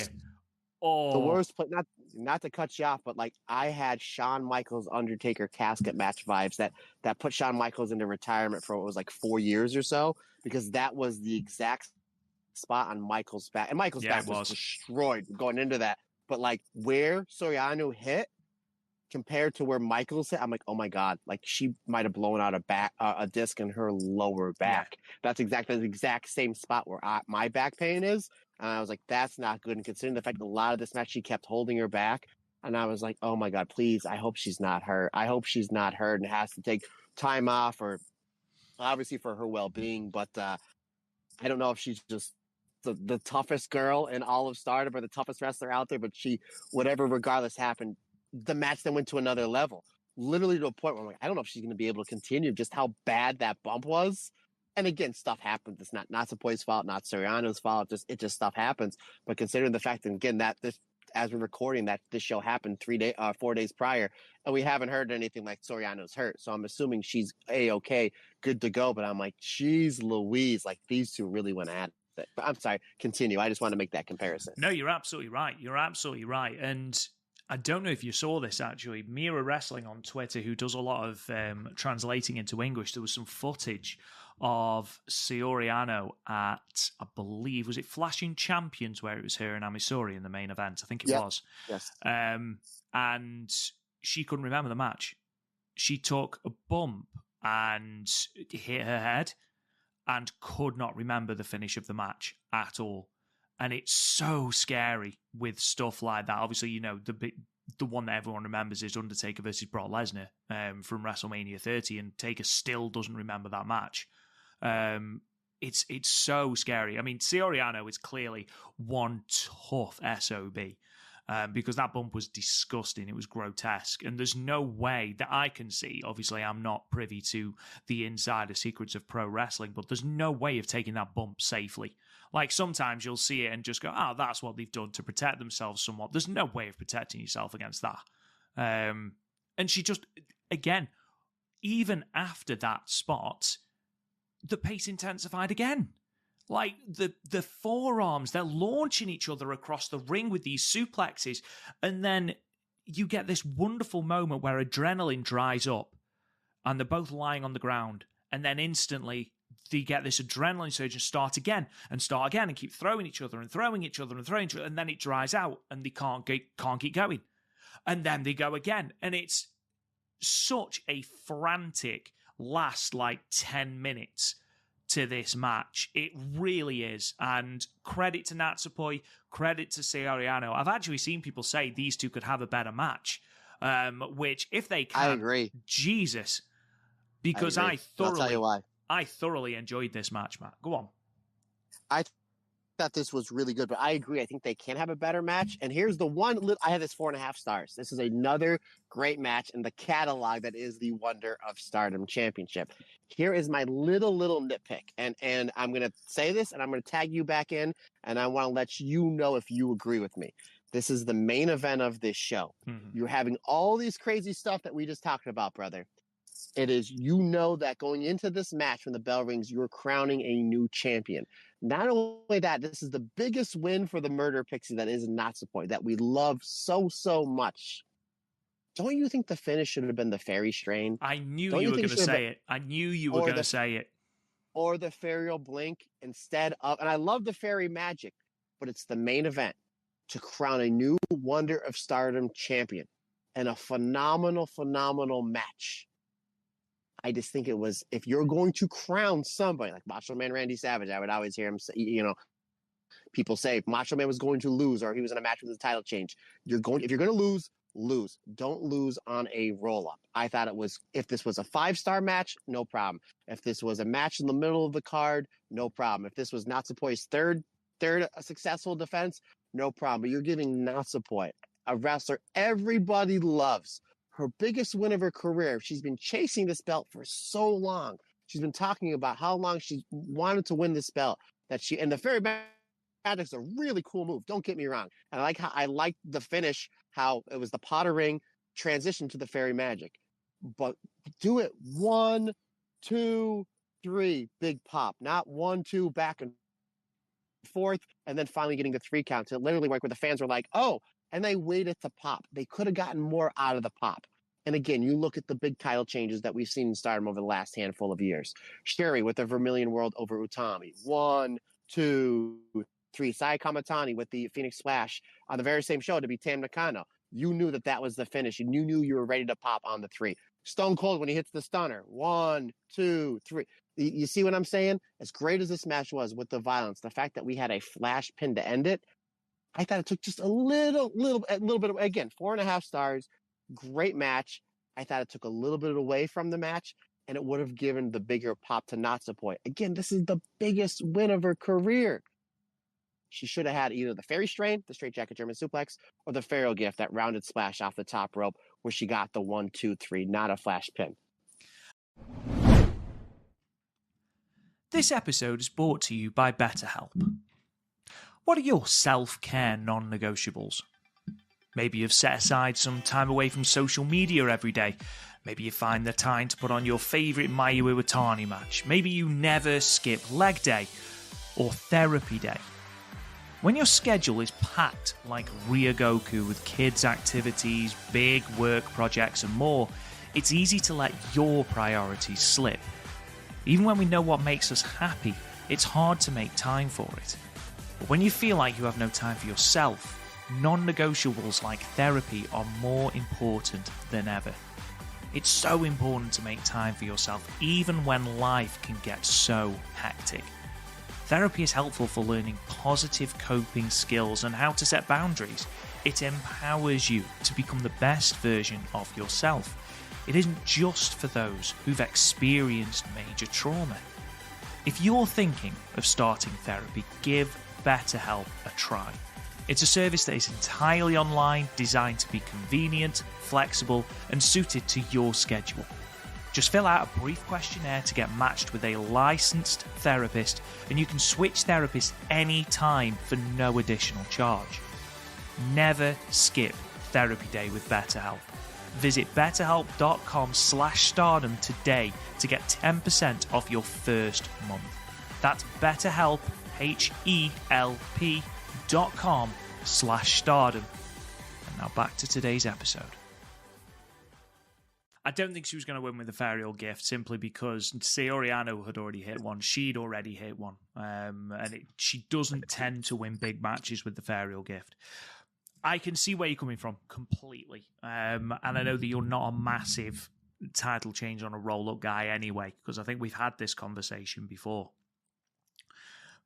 I don't particularly mind it, and the reason that I don't mind it is because these two had thrown each other, or had thrown everything they possibly could at each other, because they are so close, because they are stable mates. They've been Goddess of Stardom champions together. They've been Artist of Stardom champions together. They know each other so well, to the point where Saoriano is putting Natsupoi's moves into her own arsenal. It would take something surprising for her to win. And if you look at the roll up into the Fairy Magic, it's not clean.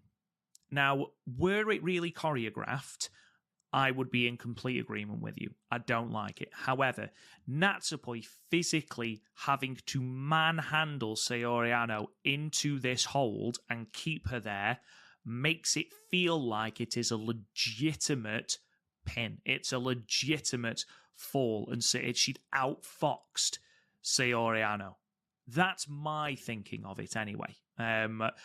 Were it to happen off a big impact move like the Fairy Strain, or, even the debuting of a new move, because, this has been Natsupoi's goal since she started because of Kairi.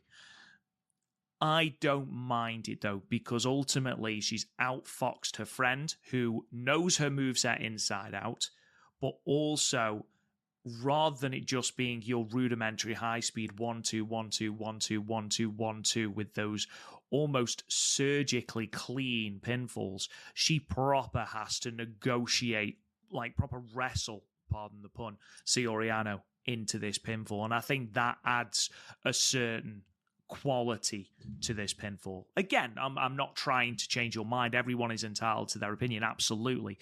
But that, for me, is why I don't particularly mind this. If it was just another suplex, when you consider that we had almost 5 minutes of these two throwing each other over their heads, bouncing straight back up from another suplex, you do run the risk of it sort of diluting that. So I can see why they opted for something different. And obviously that brings in, your idea of using the Ferial Gift or something like that. Or, again, the debuting of a new move. Or even the Fairy Blink, which is, and I've seen this move about 20 times, and I still cannot work out how it happens. I cannot follow how quickly she does it. It's insane. But yeah, I can see your point, but it certainly didn't bother me. Again, I had it at 4.5 stars as well. Watched it live, and look, if a match elicits a reaction out of me, I've obviously connected with the match. This match happened at about 10 o'clock my time, and I am cheering in my conservatory, arms raised in the air, because I'm that invested in Natsupoi. Not because I hate Saoriano. Had Saoriano retained, I wouldn't have been bothered at all. Not at all. She's great. But that shows just how happy I am for Natsupoi and how much she has connected with the crowd. And ultimately, there's that old adage in wrestling, you don't deserve anything, you've earned it. And I think Natsupoi has earned this, definitely. 4.5 stars for me. Match of the weekend, for me at least anyway. I don't know if you're in agreement, Matt, but yeah, fantastic moment as well. Yeah, absolutely. It's earned, not deserved, and Natsupoi definitely earned it. I agree with you that it's match of the weekend, and you made some really good, valid points to our point and counterpoint. I know a lot of times me and you agree on certain things. That was just a little nitpick that I had, and you made some really good points against my good counterpoints against my points, my friend. So that was a nice little talk that we had there. Nice little conversation between the ending of the match of ultimately was a phenomenal match. And congratulations to Natsupoi, not only winning the Wonder of Stardom Championship, but she's going to be on the cover of this week's Weekly Pro Wrestling magazine. So another message to my eBay seller over there in Japan. They're getting a lot. They're getting between Marigold and Stardom. I think it's been like 4 out of the last 5 weeks. They've been on the cover of that magazine. So they're getting a lot of my money, but no, and rightfully so. And yeah, the biggest congratulations to Natsupoi, because we're obviously huge fans of her, regardless of the hot potatoing of the belts. I would have rather had just been Soriano had the belt altogether than the two matches with Miko Wada. But regardless, we still got 2 great matches between Soriano and Miko Wada. But hopefully we have a Wonder of Stardom championship, that our champion that is going to be holding the belt at least for the next handful of months. That's going to, break up the reigns, but or not break up the reigns. It's going to hold the belt for a little bit longer. That's going to have several defenses. But you got to give a lot of credit to Soriano. She had some great matches as the Wonder of Stardom champion. And again, this opens up the door for her to maybe have a big run and maybe even possibly win the 5-star tournament or make it to the finals or semifinals. I think had Soriano won this match and went into the tournament as the Wonder of Stardom champion, I don't think anybody would have had her going past the quarterfinals. But now I can see her possibly making it to the semifinals or the finals, because she's somebody that would be a fantastic main eventer. And we've seen that she can carry the main event, not only from a ticket selling aspect, but from a match aspect as well. So again, even though Soriano is done with the Wonder of Stardom championship, at least for now, this puts her in a better position, in my opinion, to possibly win the 5-star Grand Prix. Yeah, quite possibly. I can certainly see her making it to the semi-finals. I don't know about winning it necessarily or even making it through to the final. If she does, she's proved that she can do it on a big stage. And, I would not be opposed to her making it through to the final. She joins, by the way, Achi Asakawa, Mayu Iwatani, Io Shirai, and Tam Nakano as the only other people to hold the Wonder of Stardom Championship more than once. Natsupoi becoming the 23rd Wonder of Stardom champion. And obviously she has got Hazuki in her 5-star block. Not that I am putting any stall in that whatsoever, Matt Turner. Not that I am looking forward to that match with ill-conceived glee.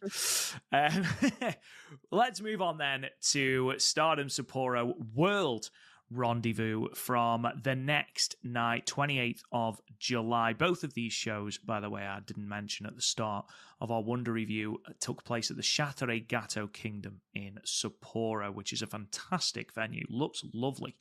732 people in attendance for this show, so they managed to break their own attendance record and then break that again the following night. And as I mentioned before, becoming the only non-New Japan promotion to break 500 in Sapporo this year. Quite the achievement for Stardom. So let's talk about these results then. So we opened with a 4-way match, Yuna Mizumori defeating Ruaka, Rian, and Momokogo, with Yuna Mizumori pinning Ruaka with the Tropicana in 4 minutes and 43 seconds. High-speed championship match, Meisera defeating Saya Kamatani to become the 27th high-speed champion. Congratulations to her. We had then the 5-star Grand Prix Blue Stars play-in final match. Miyu Amasaki defeating Lady C with the Amana Hashidate in 11 minutes and 4 seconds. That's the best I've ever got that out, so please tell me it's the correct pronunciation. Singles match, Hanako's final match before going on that month-long excursion to the USA. She defeated Aya Sakura with the JP Coaster in 10 minutes and 4 seconds. Oddly, one of my favourite matches of the entire card was the gauntlet match that was next with the God's Eye team of Hina Yagami and Saki Kashima defeating the EXV team of Mina Shirakawa, Waka Tsukiyama, and Xena, the Neo Genesis team of Azumi, Starlight Kid, and Suzu Suzuki, the Uedatai team of Momo Watanabe, Rina, and Tekla, and the Stars team of Hazuki, Koguma, and Saya Ida. In 17 minutes and 23 seconds, Hina getting the decisive pinfall over Rina with a ghetto clutch in, like I say, 17 minutes and 23 seconds. In your singles grudge match, Shiori defeated Konami via a disqualification in 8 minutes and 5 seconds. In your tag team semi-main event, Eye Contact, Mayu Iwatani and Hanan defeated the Meltier team of Tam Nakano and Natsupoi, with Hanan getting the pinfall over Tam. Tam does not eat a lot of pinfalls, so this was a huge get for Hanan going into the 5-star, pinning Tam with the backdrop hold in 14 minutes and 1 second. And then in your main event, the World of Stardom Championship match, Natsuko Tora defeated Maika with the Swanton Bomb in 19 minutes and 45 seconds. It's Tora's first singles championship since her debut in 2016, and it was her 5th attempt at either the World or Wonder of Stardom Championship. Now, Matt, I know you are literally tearing at the bit to get into this main event, and we will get there, my friend. We will get there. But I want to talk about the rest of the card, because the moment we dive into this main event, the rest of the card is going to fall by the wayside. And that is a shame, because there are some really, really, really good points to talk about on this card, aren't there? Yeah, real quick, buddy. What was the time on the YouTube pre-show, the 4-way, and the time on Kamatani and May, Sarah? So the pre-show 4-way, 4 minutes and 43 seconds. And then your high-speed championship match was 8 minutes and 39 seconds. Yeah, and speaking of the you want to just start here at the high-speed championship match, partner? Well, I don't know, Matt. We did miss a massively, just an incredible 4-way. No, that's absolutely fine. Literally, nothing happened in that 4-way. Yuna Mizumori got her win back against Ruaka for splitting a lip open. That's literally all that happens in that 4-way. So, yes, by all means, let's talk about what was a fantastic high-speed championship match. Yeah, this was great. This was, other than Mei Seira and Hazuki from the anniversary show at Supreme Fight, this was probably the best high-speed championship match since Azumi and Starlight Kid from the Triangle Derby finals back in 2023. I mean, this was fantastic. We knew this was going to be good, and we knew, again, and I mentioned this last week on my preview, as much as I love Saya Kamatani, that belt was just to kind of get him off Saki Kashima. Saya can have a little more faster-paced style matches with the style that she already does and is a master at. But it's time for them to bump Saya up on the card so we can have this redemption arc of Saya Kamatani, the rise of the Golden Phoenix, and then eventually get this belt on Mei Seira, who, in my opinion, right now is the golden standard of what the high-speed division is and should be. And this match, partner, was phenomenal. I mean, as soon as the bell rang, they started out with your classic high-speed style wrestling, just some really, really good stuff.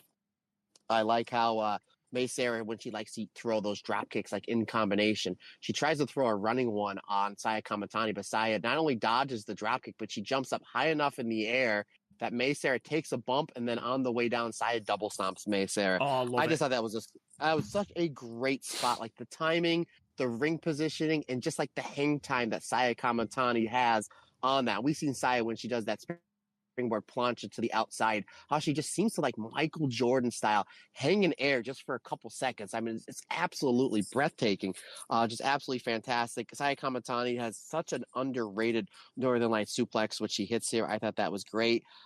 Saya goes for the Star Crusher, but then Mei Seira is able to roll through the Star Crusher and throw a brutal German suplex, which I didn't know that Mei Seira was dipping into the Natsupoi playbook of taking somebody taller than you and just throwing them directly on your head. But hey, it works for her. It absolutely works for her.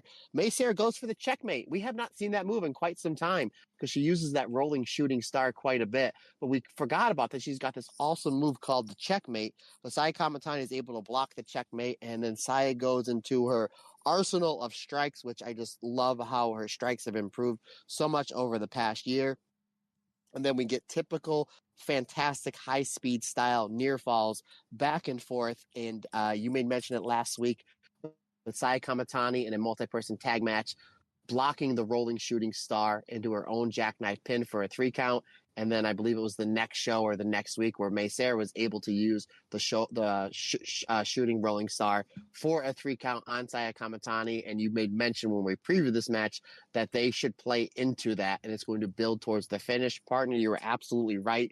because I kind of had an idea that May Sarah was going to win this match, but they really got me on them teasing the 3-count finishers they had in their previous multi-person tag matches, which I thought was really, really good stuff. Saya Kamatani then goes for the broke with the big spin kick. She misses. May Sarah is able to take advantage and drop Saya Kamatani on the back of her neck with the checkmate, very much like how I said, how when you have a big title change and needs to have with a big move, happened here, was able to get the reaction to deserved and earned for this show to start off.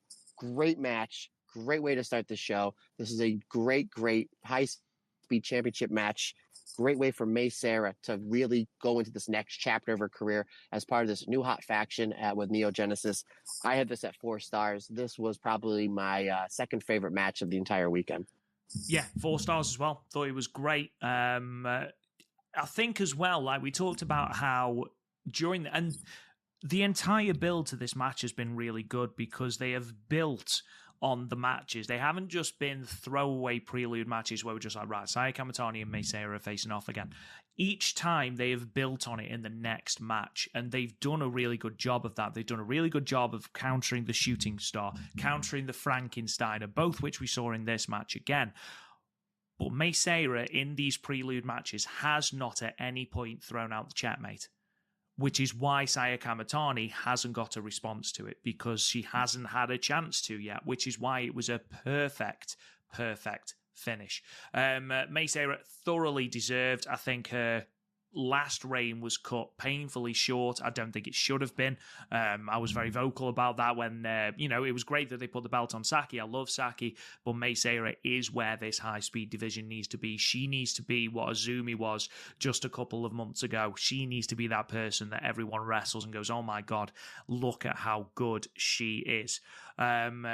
She is just the 5th person to hold this belt more than once. Matt Turner, let's play a little game for you. Who are the only other 4 people of the 27 different championship reigns with the High Speed Championship, whilst it's under Stardom tutelage? Who are the 4 people to hold it more than once? Azumi? Correct.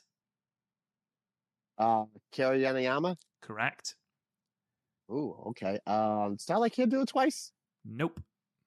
No, okay. Oh, geez, there was that really good high-speed wrestler. We saw her when we reviewed the very first Stardom show. We I did. think her name is Teo? Natsuki Teo held it, I believe, 4 times.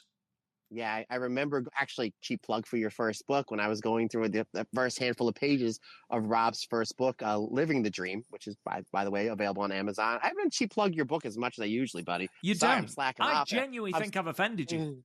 No, I'm sorry. I'm slacking off. But no, when I go through that title history, I was like, wow, this name pops up quite a bit, considering the fact that we don't have a lot of repeat champions in Stardom. So, okay, that's 3. Mayu? Nope. Mayu held it once. Io? Nope. Io held it once. Lady Apache? Wow, Mary Apache. That's a name from the past. No, she only held it once. Held it for 498 days, though. She lost it to Hazuki, right? She did, yeah. That's the only reason why I know that. No disrespect to her when I did the Hazuki high-speed run. Would I know the other 2? Are they wrestlers that I'm very well know their history with? Well, there's 5 now, including May Sarah. So May Sarah is the 4th. There's 1 more. Yes, I would argue you would definitely know it, especially as you were there for the title change. Oh my goodness, Saki Kashima. That's right. Yeah. I thought it was Natsuki Teo you wouldn't get. Yes, Natsuki Teo, Kaori Yoneyama, Azumi and Saki Kashima, alongside May Sarah now, are an elite club of people who have held that belt more than once. Saya Kamatani's reign ending at 92 days and 2 successful title defenses. But her night is not over by a long shot.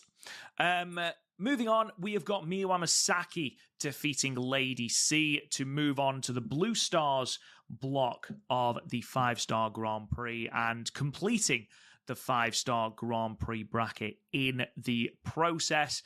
Do you know what? I said when we previewed this that I wanted Lady C and Miyu Amasaki on opposite sides of the blocks because I wanted both of them to make it to the 5-star. This match solidified that opinion that both these women deserve a spot in this tournament. However, you knew Miyu Amasaki was winning because Neogenesis. But I think they did the best they could in making Lady C look strong in defeat, because Lady C, for the entirety of this 11-minute match, absolutely pulverized Miyu Amasaki. She beat her from pillar to post, and it was only because of a chance roll-up whilst Lady C was going for that reverse Oklahoma Stampede that Miyu Amasaki was able to get the win. And this, Matt, I know you're not a huge roll-up fan in the wrong situations. I think this was the perfect opportunity to get in a roll-up, because Lady C looks really strong. She just lost that concentration. The moment she gets a bit too complacent, Miyu Amasaki is able to get out of the reverse Oklahoma Stampede, roll her up with the Amona Hashidate. Sure. God bless you. Thank you. To get the win. I think this was well booked. Again, really, really sorry for Lady C, because I think she deserves a spot in this tournament. But Miyu Amasaki has been fantastic on the undercard of the last couple of months. I'm looking forward to seeing her mix it up in this tournament. I actually, Rob, real quick, I do really, really like roll-up finishes. Like, I like the Izumi stuff. I like Bret Hart with the small package. I really like those quick finishes if they make sense. Again, my whole thing with the Natsupoi Soriano thing is the biggest win. It's the main event of one of your big titles changing hands, Natsupoi's biggest win. That's my only little complaint. I have no problem with roll-up finishes. And you're exactly right, partner. This was done absolutely perfect. Like, again, I like Izumi when she does the Canadian Destroyer into the Izumi Sushi. It makes sense because she's attacking the person's neck and then using her opponent's leverage against her to pin on the Izumi Sushi. Again, there's my psychology for roll finishers, folks.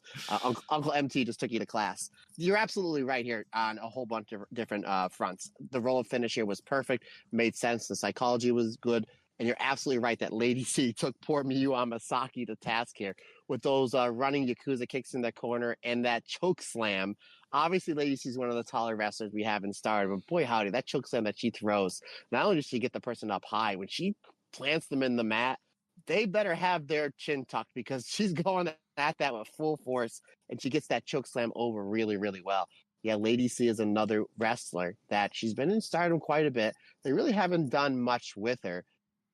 But it seems like they may have plans with her coming off the 5-star. And again, this little mini tournament for 2 spots going in the 5-star really just makes Yuna Mizumori and Miyu Amasaki, gives them that much more shine going into the tournament. Because it's like, well, Soriano's in the tournament, Tekla's in the tournament, Saki Kachima's in the tournament, and so on and so forth. And rightfully so, they have earned their spots for what they've done in Stardom over the past 10, 12 months, where these wrestlers, not saying they haven't earned it either, but they had to go and further earn it by going through this tournament. And I think the right 2 people went through. As much as I would love to see Miyu Amasaki, our Lady C, in this tournament, I really thought that when they came out with these brackets, the best bet as far as match quality goes would be Miyu Amasaki and Yuna Mizumori. I think they got the right 2 here. And again, this was a great match. I would love to see these 2 have another match sometime in the near future. And I'm really excited, even though Lady C lost this match, I'm excited to see what they're going to do with her post 5-star, especially now the fact that she's going to be under Sherry's tutelage, and considering the fact that Sherry needs as much ammo as she can get going into this feud with the new group Hate. Lady C is your biggest, tallest, strongest, now maybe most violent person that Sherry has in her group outside of Tomoka Inaba. Whether or not what they do with Tomoka after the tournament, I don't know. So I wouldn't be shocked if you see Sherry and Lady C teaming up quite a bit in the Stardom World shows, going after certain members of Hate. Anywho, great match, 3.5 stars, and congratulations to Miyu Amasaki.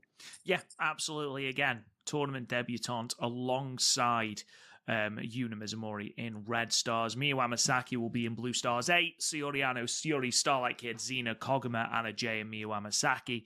So some really intriguing matchups there. Miyu Amasaki versus Soriano. I'm really excited to see. I'm also really excited for the all Neo Genesis affair, Miyu Amasaki versus Starlight Kid. That is going to be very tasty as well.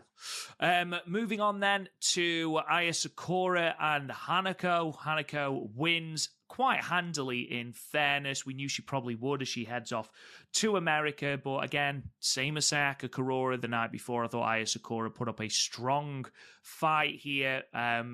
Again, with that triangle choke as well. But ultimately, this was a foregone conclusion, Matt.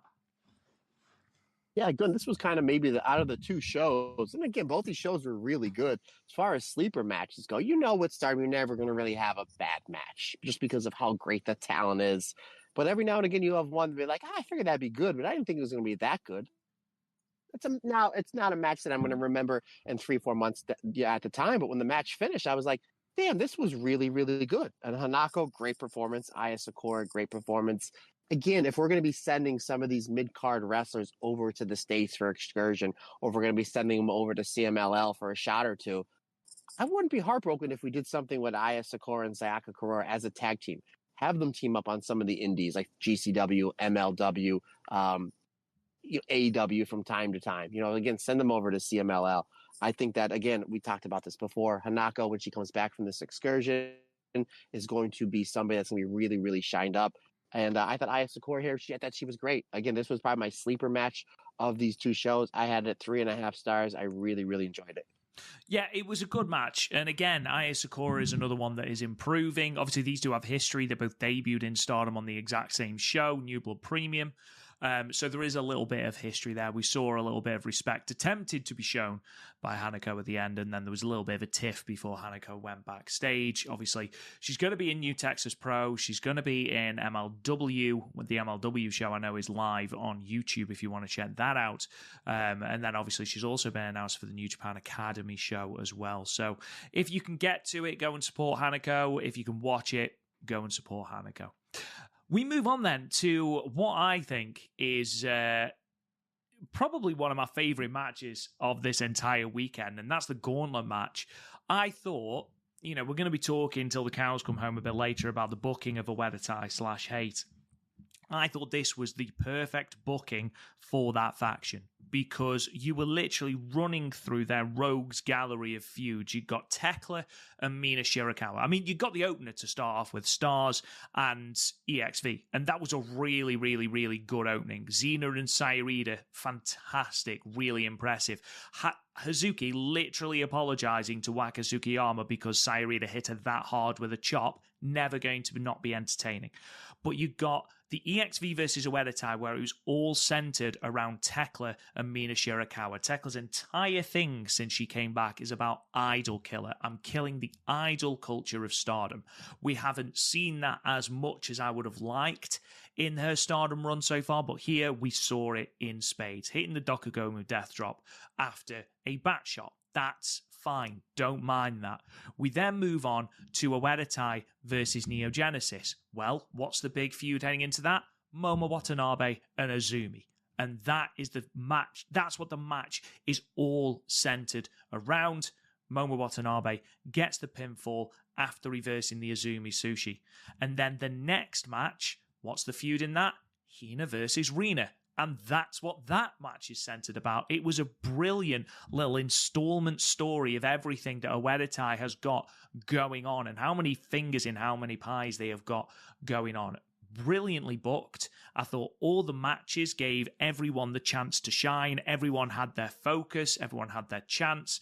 Overall, one of my favourite Gauntlet matches that Stardom have run in a long time. One of my favourite multi-women matches that I've seen in a long time, just because of that little unique caveat that we've had. There wasn't an overbearing amount of interference, which we'll talk about in the next match. But overall, I thought this was well booked, well paced, well structured. 4 stars from me. Really, really good, Matt. Wow, you definitely like this match more than me. And I really enjoyed it too. You made a lot of good points about how they were able to tell simple psychology and storytelling. With Momo and Azumi, again, there's history there. They're in the same block in the 5-star Grand Prix, so I may as well kind of lean a little kin there. Excuse me. Hina is obviously the next challenger for Rina. Makes sense for her to pin Rina in this match, and then thus got the God's Eye team do win the entire gauntlet. So again, it's very simple strategy, very smart booking, which then again makes you scratch your head. I'm like, how do they mess up the finish of this show, considering the fact that they know how to book.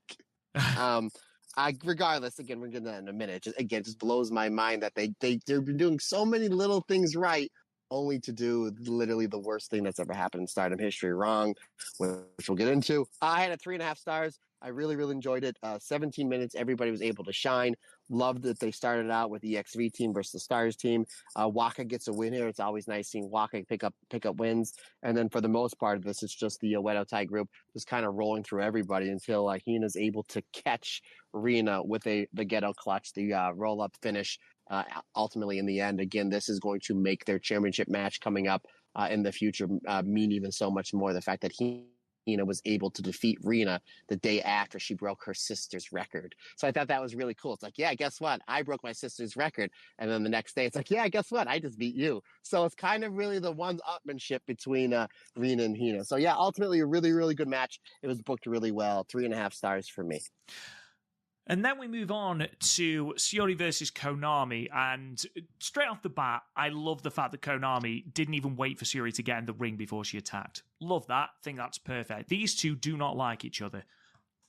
I'm still not entirely sure why, but, that doesn't matter. There's a heated rivalry, and that's how we start. Konami literally beating the tar out of Shiori on the ramp.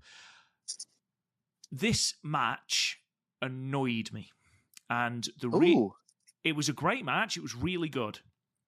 However, this was not a no DQ match.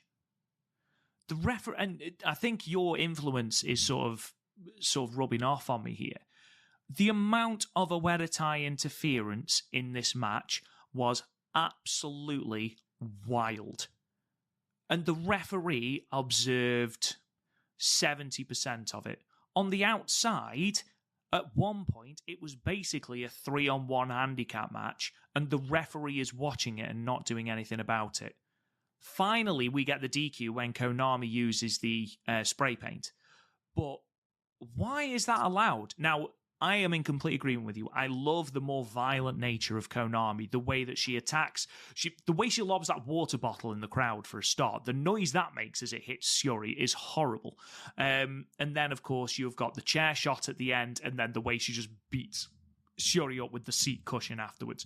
Love this. Love the brand new aggressive side of it. What the hell are God's Eye doing? They're at ringside. Yeah. Why are they not helping Shiori out? Like, I'm not joking. There's Ruaka, there's Momo Watanabe, there's Tekla, and Konami all beating Shiori up on the side. And Lady C's banging on the apron. Like, sod the apron. Sod the apron. Bang on Oedo Tai. What are you doing? That really annoys me, and it's something that annoys me on a regular basis. Also, why is Momo Watanabe allowed to come to every match with a bat? What do Stardom referees think that Momo Watanabe is going to be doing with that bat? There is no baseball there to be hit, so the only thing she's going to be doing is hitting people with it. So the referees can see Momo Watanabe walking to the ring with this bat. What is going through their heads? Anyway, the amount of interference that happened during this match, and I understand you're trying to get over the fact that Oedo Tai are completely untouchable at the moment because of the numbers game. However, there has got to be some modicum of control, and I feel like they crossed that during this match. It didn't help that God's Eye didn't attempt to help Shiori until after the match had already finished. Something I didn't mention, actually, from the Gauntlet match. Love how Saki Kashima, who is usually the chicken shit, running away from things. She was the one leading the charge against Oedo Tai. Mwah, chef's kiss, perfect. And she was the one leading the attempted save here. But why wait until after the bell's gone? You've got Shiori, who's been spray painted, hit with a chair. She's been beaten pillar to post. She's been all around this venue. And God's Eye are banging on. Come on, Shiori, banging on the apron. The worst faction for helping out. It's like, you're supposed to be killers. What are you doing? Anyway, that's by the by. What was your opinion?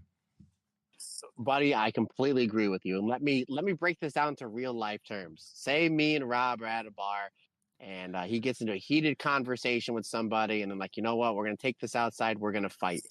I'm like, okay, buddy, this said person came into the bar with 2 people. I'm going to come out. I got your back. Say Rob is beating the crap out of this said person. And all of a sudden, the 2 people jump Rob from behind. Now it's a 3-on-1 advantage. How much of a friend am I to Rob if I just sit there with the beer and I'm just banging on the side of the bar saying, come on, Rob, get up, fight back. Come on, you got this, you got this. And you're like, buddy, help me out here. Like, help me out here. Like, you know what I mean? Wouldn't you be? And then say the cops eventually come and break up the fight. What's the first thing to say you say to me? Be like, where were you there? You were right there. You were right behind me. You couldn't have helped me out. Be like, well, yeah, maybe I should have. Like, what's that conversation with Shuri and the rest of God's Eye like? You know? And to further your point, Momo wants to know with the baseball bat. Mayu wasn't even in this match. So you know there's not going to be a baseball ball throwing. You don't even have that excuse. We're like, oh, well, I saw Mayu on the corner of my eye. I thought they maybe have a pitch and catch. Like, no, like clearly. But no, I agree. We knew this match was going to have some sort of a weird finish. We thought maybe Konami would go over. There's a DQ. We know this is going to be the first match and what is probably and what we hope to be many, many matches. Eventually, we got to get all this BS with all the outside interference. And again, if this is turning into House of Torture stuff, I mean, it's just dumb. I mean, come on. They literally almost killed New Japan 4 years ago. It's taken them 4 years to almost get back to where they were back in, 10 years ago. And this is literally what Stardom is doing.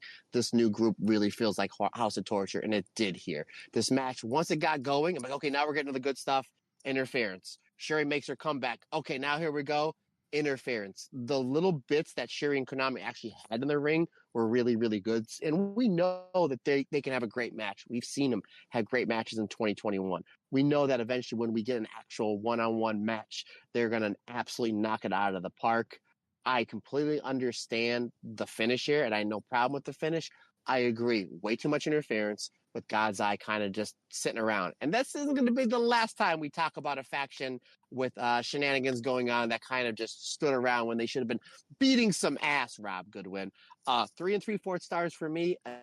Again, the little action we got in the ring I thought was stellar. A little too much interference. I completely agree. And the thing is, like, the referee is completely fine with all of this happening on the outside of the ring, yet Daichi in the next match is admonishing Mayu Iwatani for not using the bloody tag rope. Damn right, you should. Grab your tag rope, people. Remember that. Oh, remember that. The inconsistency. Grab that tag grabber. Like, well, I'm rubbing off on you. You're all about the rules, buddy. I can't. I'm excited. You make sure that when you're at a restaurant, that when employees use the bathroom, you make sure that they wash and clean their hands? Yeah, absolutely. Damn right. Damn right. And then, if not, I just bang on the table until they do. Oh, my God. I love it. Follow the rules, people. That's part of the charm of pro wrestling. Because then when you bend or break the rules, as long as it's not in front of the referee, that's the thing. You want to see these heels get their ass kicked even more. Yeah. Yeah, I don't mind the cheating. They're a heel faction. Just don't do it in front. Like, it's so blatant. And I know people will say, oh, it's on the outside. That shouldn't matter. Anyway, semi-main event, Eye Contact versus Meltier. Predictably fantastic. Hanan clearly gunning for Natsupoi right from the get-go. They have a great exchange. Hanan is completely isolated from Mayu to start off with. Mayu then comes in and batters Natsupoi while staring very meaningfully into the eyes of Tam. We get a lovely little exchange there. This was a really, really, really good match, but similar to the Natsupoi and Soriano match, I think this match, they have more that they are capable of. I gave this 4.25 stars. Thought it was a really, really, really good tag match. As you would expect, it's Eye Contact and Meltier. They are more than capable of having an absolutely blow-away match. However, this was more a means to an end. It was a great match, but we are building towards Mayu versus Tam, both on the opening night of the 5-Star Grand Prix, and, according to their post-match promo, if Tam is to beat Mayu, she wants that IWGP Women's Championship. Obviously, she's already gone for it once in that 5-Star Classic against Kairi. Did I say 5-star? I meant 5 minutes. Yes, I knew we were going with that. Boom, Rob Goodwin, he's on a roll, folks. And obviously, Hanan versus Natsupoi. Hanan goes to Natsupoi and says, I am coming for that belt. Not yet, but just know I am coming. really like that, setting something up down the line. Obviously, we have still got 2 Stardom pay-per-views in between now and Dream Queendom, so we are going to need some title defenses for Natsupoi. I think Hanan is the perfect sort of person to fill in one of those title defenses, maybe even go to a time limit draw against Poi. I know they are running at, yes, so we've got Stardom Namba Grand Fight, that's in the Edion Arena Osaka in September the 14th, and then we've also got Nagoya Golden Fight, that's returning in October from the IG Dolphins Arena, or the IG Prefectorial Gymnasium. So we've got 2 pay-per-views between the 5-star final and the Stardom Dream Queendom show that isn't officially called Dream Queendom yet. So whether Hanan is going to be gunning on one of those shows, whether she is going to be doing one of the Korakuen shows, I don't know. But I'm very here for that. Great match. They're capable of so much more, though, Matt. Excuse me, I'm coughing a lot. I apologize. I agree. I had this at 4.25 stars. I enjoyed it. I thought this would be great. But when this match started, and even when this match was announced, I'm like, this is going to be anywhere between 4.5 to 4 3/4 stars.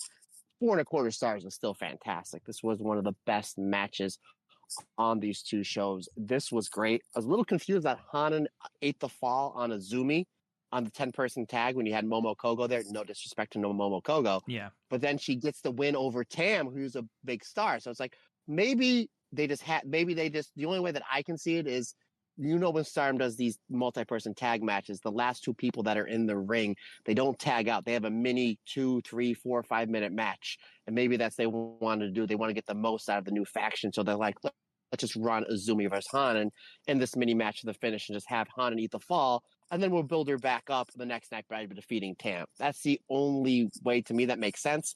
Not that big of a deal. And again, at the same time, we got to see Azumi versus Hanan in a little mini match at the end of the Saturday show, or that 10-person tag.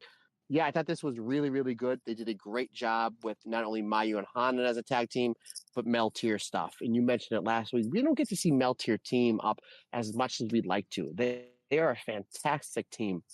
When they defeated FWC for the tag belts at the end of, I believe it was Stardom X Stardom in 2022, we were like, oh, they're going to go on a real long run with this. But obviously they had other plans for Tam, where they saw her as the World of Stardom champion, and they had other plans for Natsupoi, as part of Restart, as part of teaming with Soriano, which was fine, don't get me wrong. But anytime Tam and Natsupoi team together, or even if it's a 6-person tag, and you're throwing, whether it's Soriano, Yuna, Aya, Sayaka, regardless, you're going to see great tandem tag team wrestling. We always see that in the beginning with Meltier. They're able to use their really great tag offense to start their shine, to their build-up, because that's their bread and butter. They're so great as a tag team. And as great as Natsupoi is with, whether it's Yuna Mizumori, whether we saw her, with Starlight Kid, as part of Mutual Love, as great as she is with Soriano as part of Saori Poi. Natsupoi is a great tag wrestler with a lot of different wrestlers, but I think her and Tam is the best combination as far as any of the Cosmic Angels team or anybody that Natsupoi is teaming with. So, again, I thought that they were great here. Really good stuff here. Broke my heart, Rob Goodwin. They messed up the hand-holding dive. Oh, my God. Yes, I'd forgotten about that. It's only the second time that they've ever messed up the hand-holding dive. You remember this, buddy. I'm going to do a little throwback. The first time that they messed up the hand-holding dive, I was sitting there on my couch with my iPad. And my wife, by the way, does not really care for one Tam Nakano. Natsupoi was her favorite wrestler until Natsupoi did the turn 2 years ago. Now she doesn't like Natsupoi. So I was sitting there on the couch I forget what match it was. They were getting ready to do the hand-holding dive. My wife comes in as they're getting ready to do the hand-holding dive. And I go, hon, you got to watch this. And she's like, I don't want to watch it. I said, you got to watch this. And they messed it up. I'm like, oh, the one time you mess it up is when she's watching. So I think this was the only second time they messed up the hand-holding dive. And I think it was Tam. How dare I say anything bad about my beloved Tam Nakano? Because I think Natsupoi was able to get the dive off right, where Tam kind of slipped. And I think it was Mayu and Part of Stars that caught Tam, because that could have gotten really, really bad. It's one thing to mess up a move. Folks, it's wrestling. It's life. We mess up all the time. It's another thing that heaven forbid somebody gets injured. We mentioned with Saida basically saving Rena's life on that power slam from the Corkin show last time, where it was like, thank God everybody was there to catch Tam, or else, we don't want anybody to get injured. But I was like, oh, how do you mess up the hand-holding dive. But then we get into a really, really great segment with Natsupoi and Hanan. So we now know what that future Wonder of Stardom Championship match is going to look like, and it's going to look like all sorts of awesome. I would not be shocked that after the 5-star Grand Prix, that might be Natsupoi's V1 or V2. A really good way to kind of kick off that reign is with a great match with Hanan, and a really great way to get Hanan back up into the main event scene. Maybe do that in a Korakuen Hall show. Give them something really, really something to bite into. I'm all for that. But ultimately, though, we do get some eye contact teamwork that leads to Hanan being able to put Tam Nakano away at the 14-minute mark. I agree with you. This was fantastic. I agree they have a better match in them. Hopefully we see it somewhere down the line. Regardless, 4.25 stars. This Stardom tag division is just on a completely different level. It really is. The fact that we're saying this match is a 4.25 stars and we know we have a better match, they have a better match in them. What does that tell you about this tag division and these 4 wrestlers, Rob? Absolutely. Absolutely. You throw in O2 Line, you throw in Crazy Star, you throw in FWC. I mean, the champions we haven't even talked about, Momo Watanabe and Tekla. You throw in all of those people, the Reiwa Tokyo Towers when Amisori comes back. It's a loaded tag division, and for so long it's felt like the Goddess of Stardom tag belts especially have sort of been an afterthought alongside the Artist of Stardom championships as well. And just recently, in maybe the last 2 years, they've started to pick up just a little bit, and now we have got a division that genuinely you could main event shows with these belts and not one person would bat an eyelid. I haven't disliked many booking decisions, ironically, as we head into the main event, that Stardom have had. But stripping Mesa of the high-speed title in Philadelphia and stripping FWC of the tag titles, those 2 decisions are decisions that I still can't get my head around, especially the tag belts, because the Konami turn did not need the tag belts to be effective. Anyway, let's move on, because I feel like if I leave it any longer, Matt will explode. So let's talk about the main event. So World of Stardom Championship match, Natsuko Tora defeated Maika to become the new World of Stardom champion. Big shock that Natsuko Tora defeats Maika. Wasn't clean, obviously, because Saya Kamitani, the faciest face to ever face, they turned her. She turned heel. She dragged the referee out after a Maika wrist clutch Michinoku driver, and then distracted Maika so that Tora could spit the mist, hit the Death Valley bomb, and then hit the Swanton bomb to win. I'm going to let Matt go before I give my opinion, because I know Matt has a lot to say about this booking decision. So, ladies and gentlemen, for the first time on the Stardom cast, a negative Matt Turner. Rob, if there's anything, I'm going to go on a rant. If there's anything that you want to add or cut me off, by all means, please do, brother. Please do. And there's probably some stuff. Go ahead. I'm sorry. Go ahead. Dude, you go ahead. I am literally just going to sit and listen. Okay. Yes, folks, this is not an AI. This is real deal. I love Stardom, Matt Turner. And if you've listened to this podcast at least once, you know how much I love pro wrestling, especially this company that is Stardom. This is easily the worst thing Stardom has ever done. And I know there's a select few of you that enjoyed this, that they liked, that you guys liked it, and great. And I'm glad that you do. Rob, here's the way that I look at this. Not only this match, but basically what has been done with this Oedo Tai group /hate. Say you're going into a movie, and I'm just going to say it's a superhero movie because really that's all the movies that I watch. And by the way, Deadpool vs. Wolverine was fantastic. Rob didn't get a chance to see it yet. We'll review it sometime soon. If you're under 18, don't go because it's very violent and for some foul language. But regardless, say you're going to a movie. You're walking the superhero movie, and you know that in about 4 or 5 weeks' time, the sequel to this said movie is going to happen.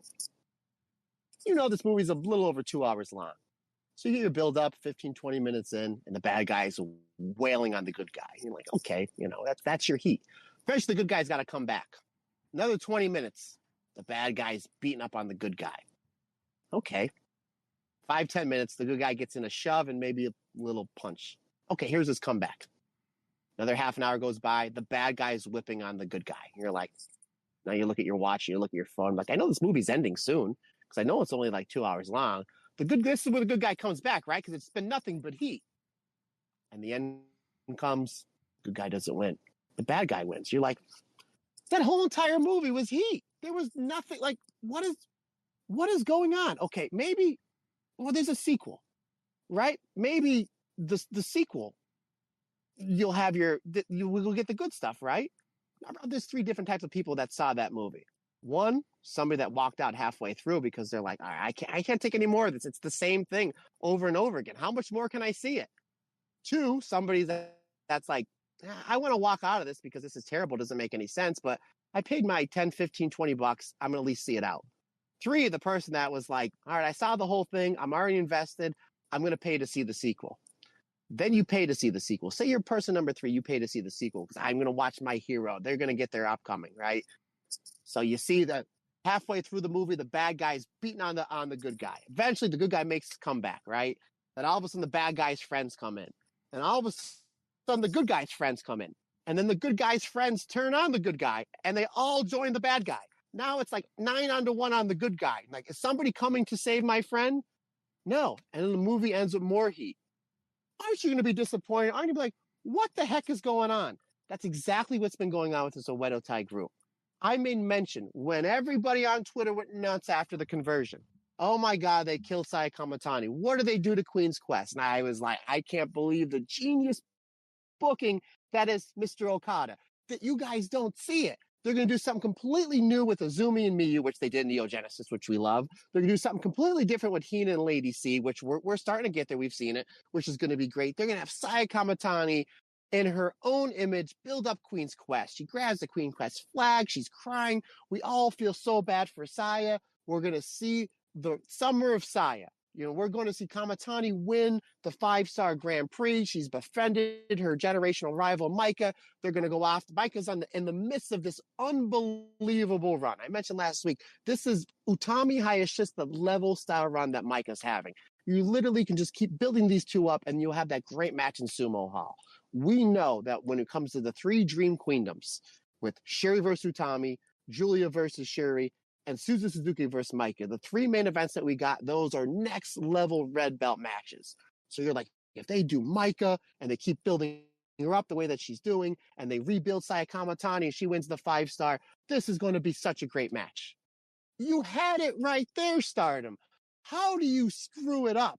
How do you really, really screw it up? The conversion thing with Saya Kamatani makes no sense now. None, 0, zilch whatsoever. Rob, I mentioned this to you before. I'm going to tag you in just for, and I know we talked about this yesterday. And again, whether we were recording or not, I forget when we did our alternate commentary. And again, not everybody is on our Patreon. And thank you to our Patreon members. And again, I want your opinion on this because I know my opinion. That match of the year, one of the greatest cage matches in wrestling history last year between Oedo Tai and Queen's Quest at Stardom Sunshine. Is that now tainted a little bit for you?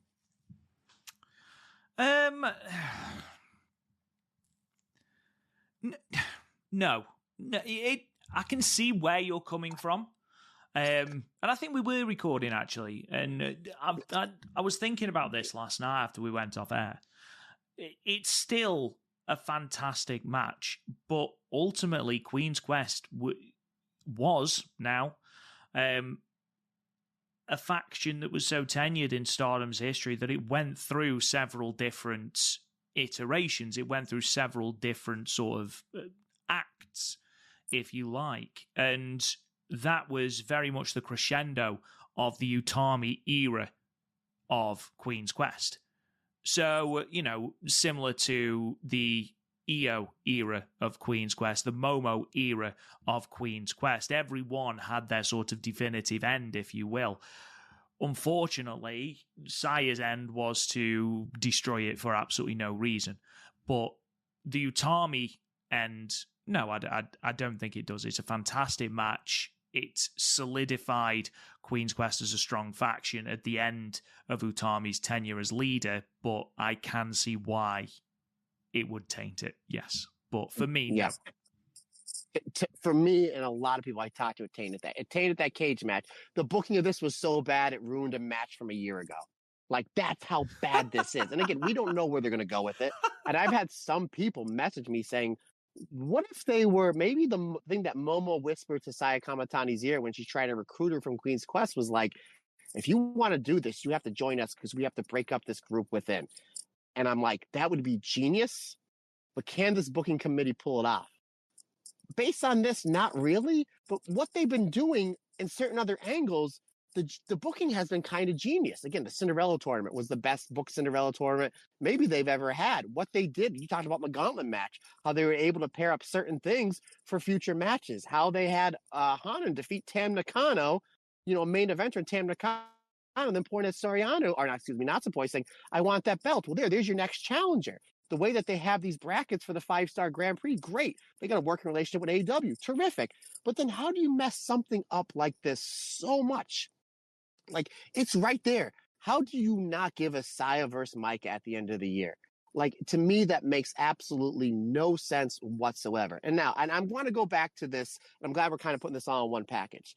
Less than 24 hours after this horrible heel turn, Saya does an interview where she basically puts the heat on Utami Hayashishita in this interview, correct? I knew you'd be bringing this up. Let me ask you this.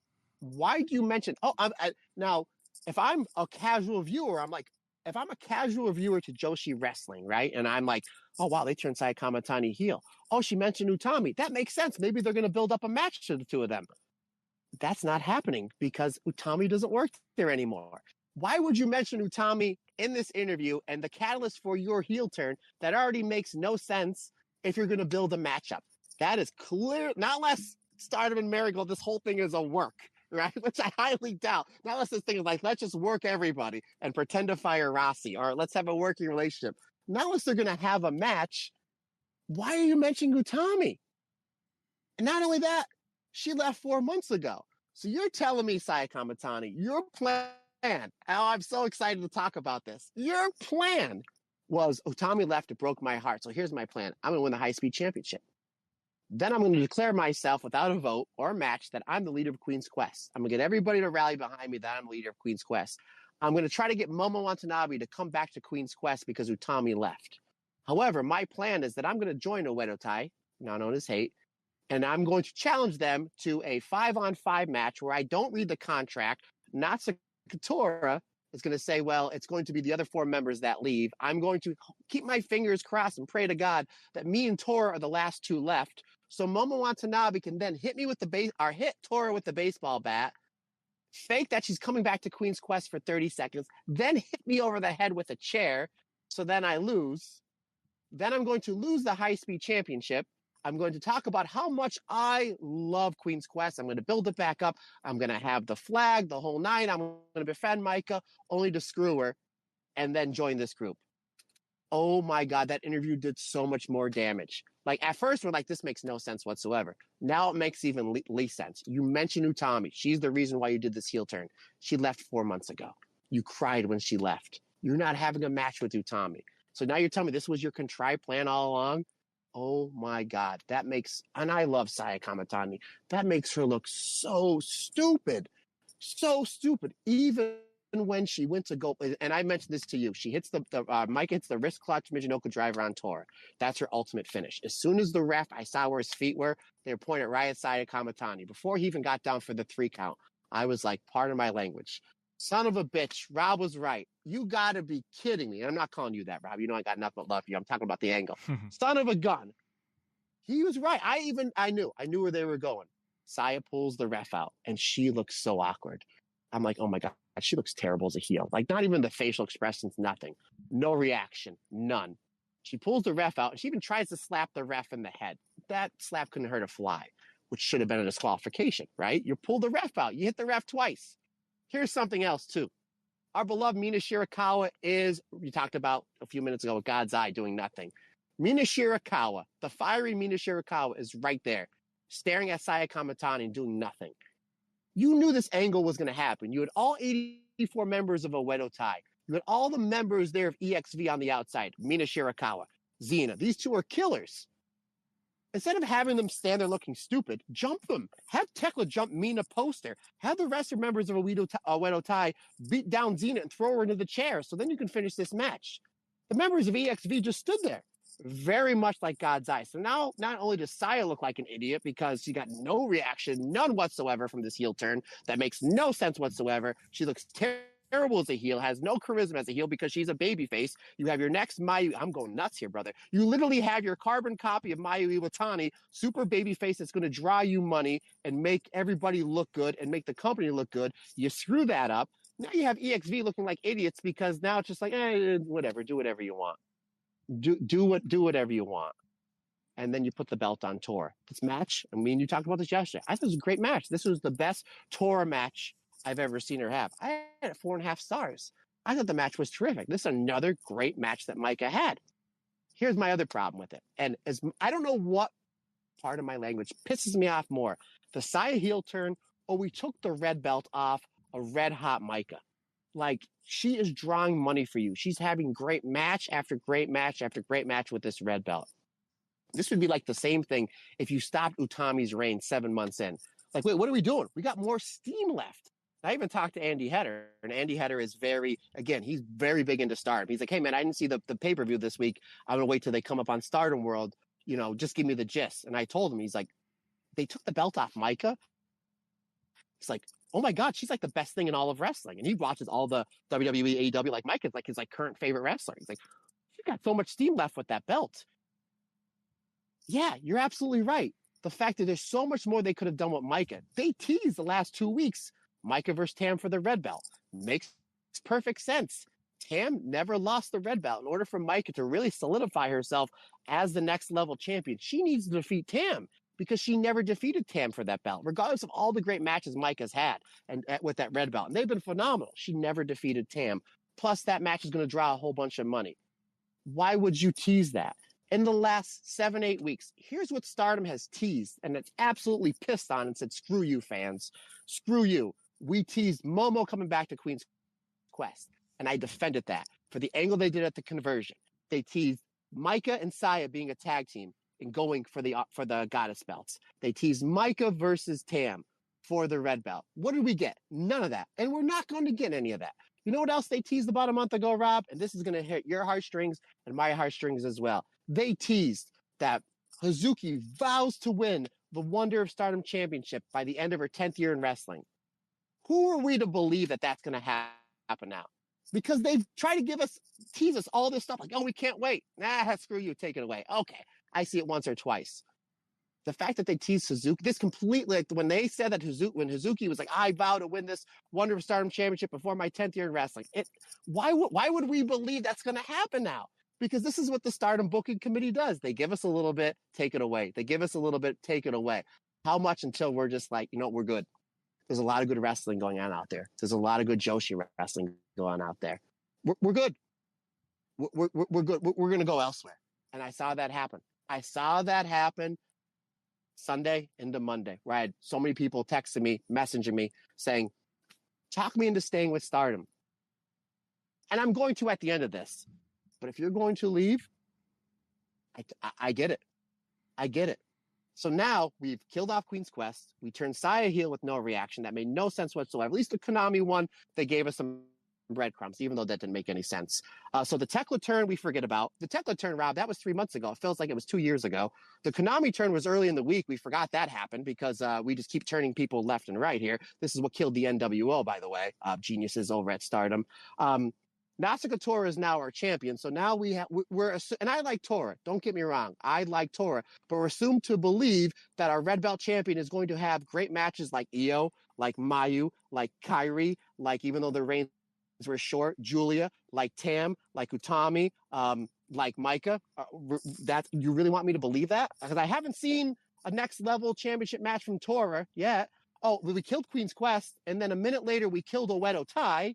And then backstage segment, we took our red belt champion out of the 5-star Grand Prix So now that thing that we love so much when the champions are in the 5-star Grand Prix and they lose matches, there's a possible rematch that we'll see somewhere down the line with a championship belt on the line, which makes those matches so much better. So now we took Tora completely, and she called her own shot. Like, it's like, aren't you contracted? Like, you talked about the refs not having any authority in Stardom. So now the presidents, the matchmakers, I know it's kayfabe, they don't, whatever Tora says, no problem. The next match Tora has, if she gets a 2 count, that counts as a 3. Like, are you serious? Like, if she puts somebody in a submission, it's an automatic tap out. We're already there. We may as well go all the way to the finish line with it. This is stupid. It's acidine. We have done so much damage with this turn. If they would have just said, maybe the Saya thing, it's got legs to it. You keep the belt on Micah, and even if Saya doesn't win the 5-star, even if she gets close and we maybe knock her down a peg, but we can kind of eventually build towards there. But again, we did this turn, so we killed Saya Kamatani. Like, this makes no sense. You've been feuding with this group for 2 years, and now you're going to join them. And then it's just like, we built up Oedo Tai. We have 4,000 members. Then we killed the name of Oedo Tai. We killed Queen's Quest. Our champion is not in the 5-star Grand Prix. And I even told you on that Saturday, if Micah retains, which she should, another reason why, we're going to get the red belt champion versus the white belt champion on night 1. The last time we saw that was in the final night of 2021 with Utami, the red belt champion, and Tam as the white belt champion. And it drew a lot of tickets. You always want to draw really well on your first night and your final night to make a statement. So I'm like, okay, maybe that's why they went with Natsupoi with the white belt. Plus, it's Natsupoi. Now you completely pissed that away. And I understand, and I went on this rant on Twitter where Karen Peterson, hi Karen, we love you. She sent me a DM and was basically like, they want to create Stardom in their own image. I said, I understand that. But at the same time, they took away the blueprint. They want this to be, they don't want this to be Rossi Ogawa's Stardom. Clearly, we see that. That is clear as day. You can still use the same foundation that Rossi has done because he did a damn good job. Rossi literally left the blueprint on his way out of how Stardom to be. They literally just pissed all over that. And considering the fact of how pretty good the booking has been, we mentioned some of these matches, some of the shows, what they're setting up to literally be like, what's the dumbest thing we can possibly do? Let's double down on that. Let's turn Saya heel. Nobody wants it. Let's take the belt off Micah. Nobody wants that. Let's put the belt on Tora, who's never proven to us that she have that next level red belt match. And draw money. Let's do that. Let's kill off Queen's Quest and Oedo Tai all in the same promo. Oh, and by the way, Tora, let's do a backstage promo. Let's take you out of the 5-star Grand Prix and put Ruaka in there. Tell me. And again, there was a select few of you who was like, Matt, I like this, and here's the reason why. And you gave your reasons. And that's great. I'm glad that you do. But oh my God. How can you screw up something so perfect like this building back up of the biggest baby face in Saya Kamatani? I don't know. Brother, I need a drink. I'm tagging you in. Okay, so it's a worrying time for fans of the Stardom cast when I am the more rational one. Look, this wasn't good. However, I'm going to take a different tack. I'm going to look at the positives. And there are some positives. It might not be easy to see them, depending on how you feel about this, but there are some there. The main one, I don't hate Tora as champion. I think Tora as champion, and I said this on the preview episode, offers something completely different as a champion. Is she going to have EO-style matches? No, of course not. But also, she is someone completely different. If we just have champions that are able to do EO-style matches, that formula of match is going to get boring very quickly. However, Tora is able to offer something more akin to a Micah, and we saw that in this match before the turn. So I don't hate Tora as champion. The new look on Tora, Jesus Christ. I agree. Yeah, I agree. Absolutely. Her with that red belt backstage, she looked, and I know that I'm probably completely off, but she reminded me so much of Aja Kong. I agree. Yeah, I'm with you on that one. No, you're not off on that one. I agree. Yep. And with this more aggressive style of a Oedo Tai, you have the chance to make Tora an absolute killer at the top of the card. You really can have her have these Aja Kong style matches where she is an absolute bruiser. So that I have no issue with. I also, perhaps controversially, don't have an issue with the rebranding of a Weddatai, because we've spoken about how they are changing. They are more violent. They are more aggressive. And that I love, because a Weddatai have been a thing in one form or another since 2014, I think, when they were initially Kimura Monster Gun. But since then, what have they really done as a Weddatai? Not a great deal.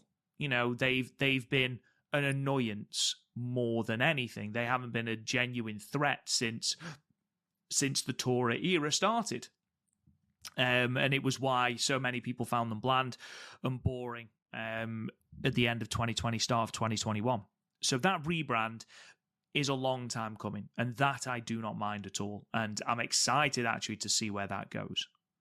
So those are the positives to come out of this. And you know what? I'm going to go one step further. I am going to preface this by saying Saya Kamatani should not be a heel. I think it's a nonsensical booking decision with no real upside. However, seeing a different side to Saya Kamatani and sort of forcing her to wrestle outside of her comfort zone could really do some good to Saya Kamatani. We've seen her wrestle as the underdog babyface. We've seen her wrestle as a semi-dominant champion. But we haven't seen her wrestle as a heel. Let's see what she can do in that box. So I'm willing to give that the benefit of the doubt. Everything around those three decisions made no sense, though. You had these goals. You wanted Tora as champion. Fine. You wanted to rebrand Oedetai. Fine. You wanted to turn Saya Kamatani. Fine. But there was no middle bit to idea to fruition. And that's where I have an issue. At no point does it make sense that Saya Kamatani has turned heel.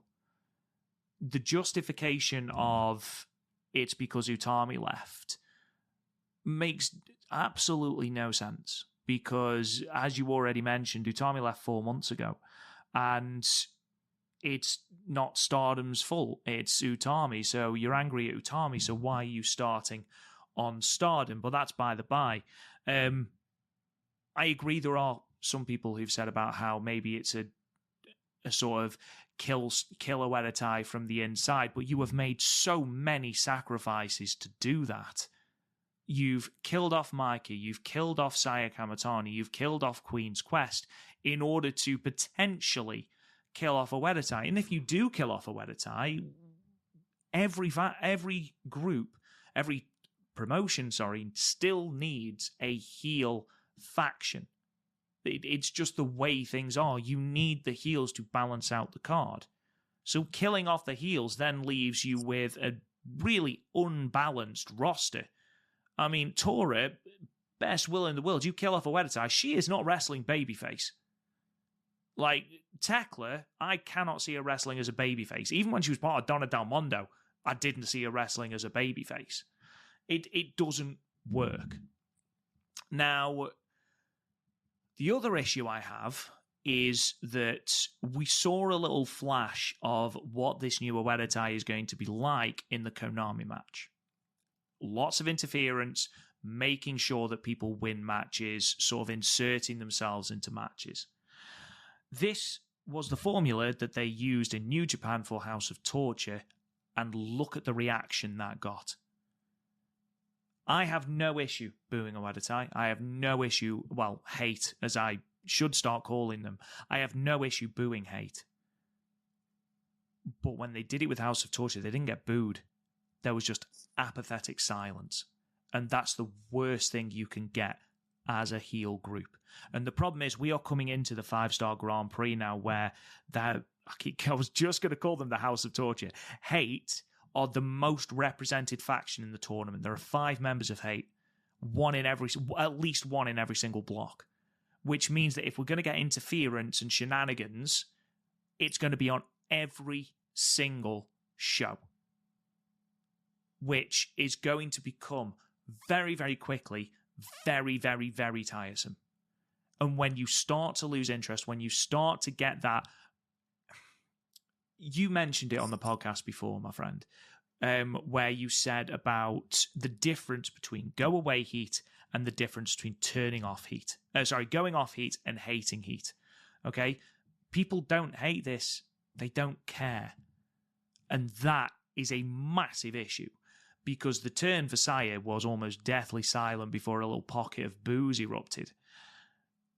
You run the risk, this booking committee now, like, they haven't really put many feet wrong.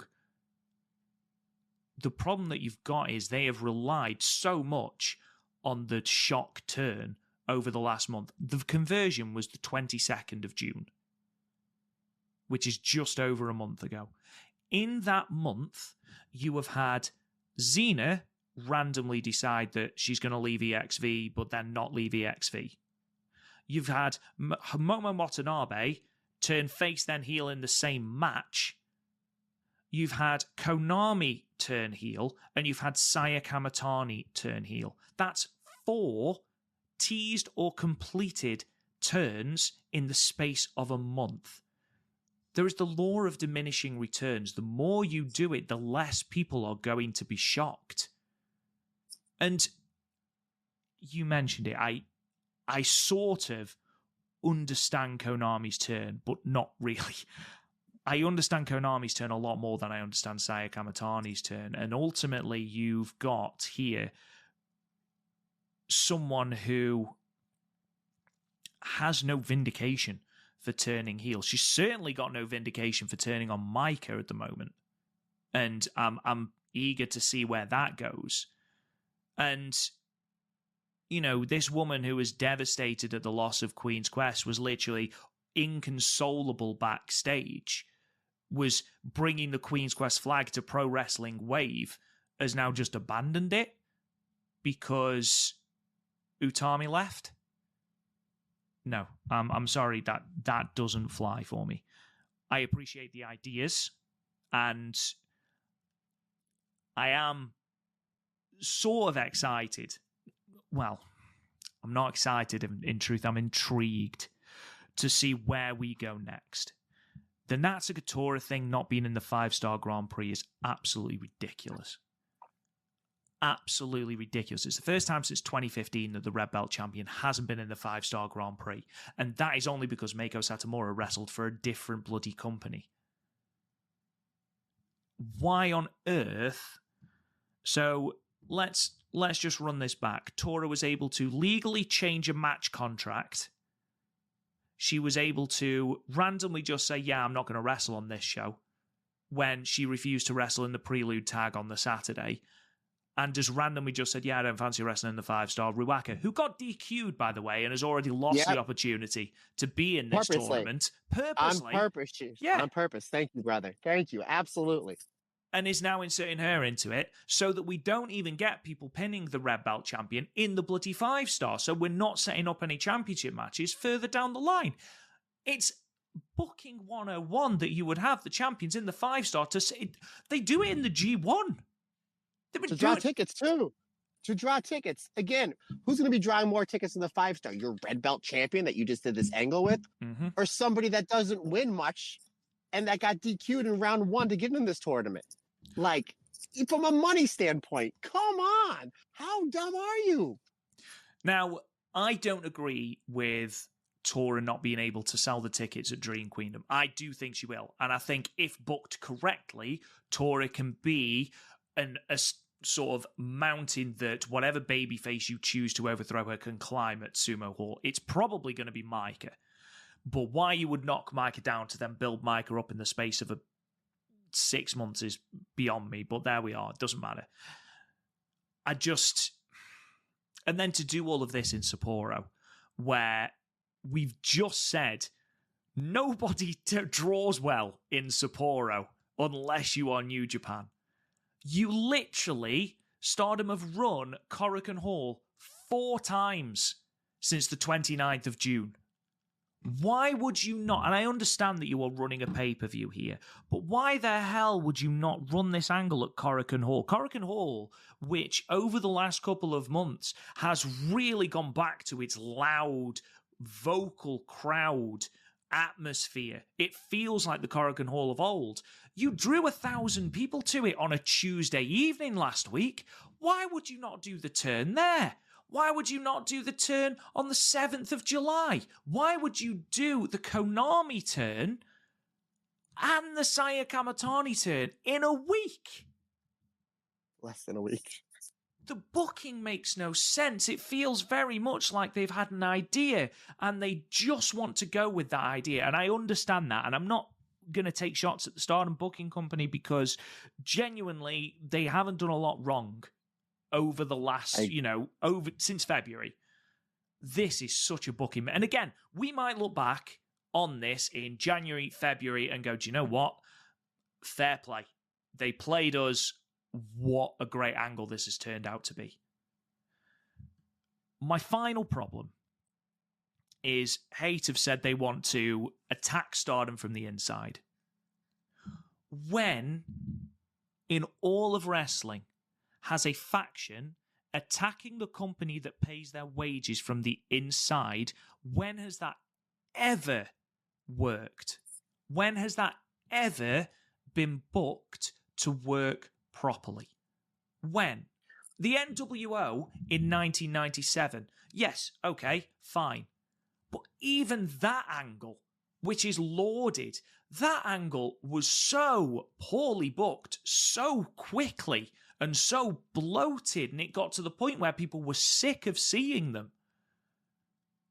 And on top of all of this, now speaking of bloated, you have added another member to Hate, which means that we've now got Natsuko Tora, the Red Belt champ, Tekla, Momo Watanabe, Saya Kamatani, Rina Ruaka, Konami, and Fukigen Death. So that's eight people. 2 satellite members, too. And 2 satellite members, of course, because, of course, you need those other 2 members. So technically, 10 people you have got as members of a Ueda Tai. Why would Saya Kamatani, look at Momo Watanabe. She turned, what have they done with her? They can't book Momo Watanabe. Why would you then have Saya Kamatani join them? What positive does this have? What possible incentive is there to watch Saya Kamatani be added to the Ueda Tai Shuffle, which sounds like the worst kind of wedding dance in the world? One that you're forced to do by your nan.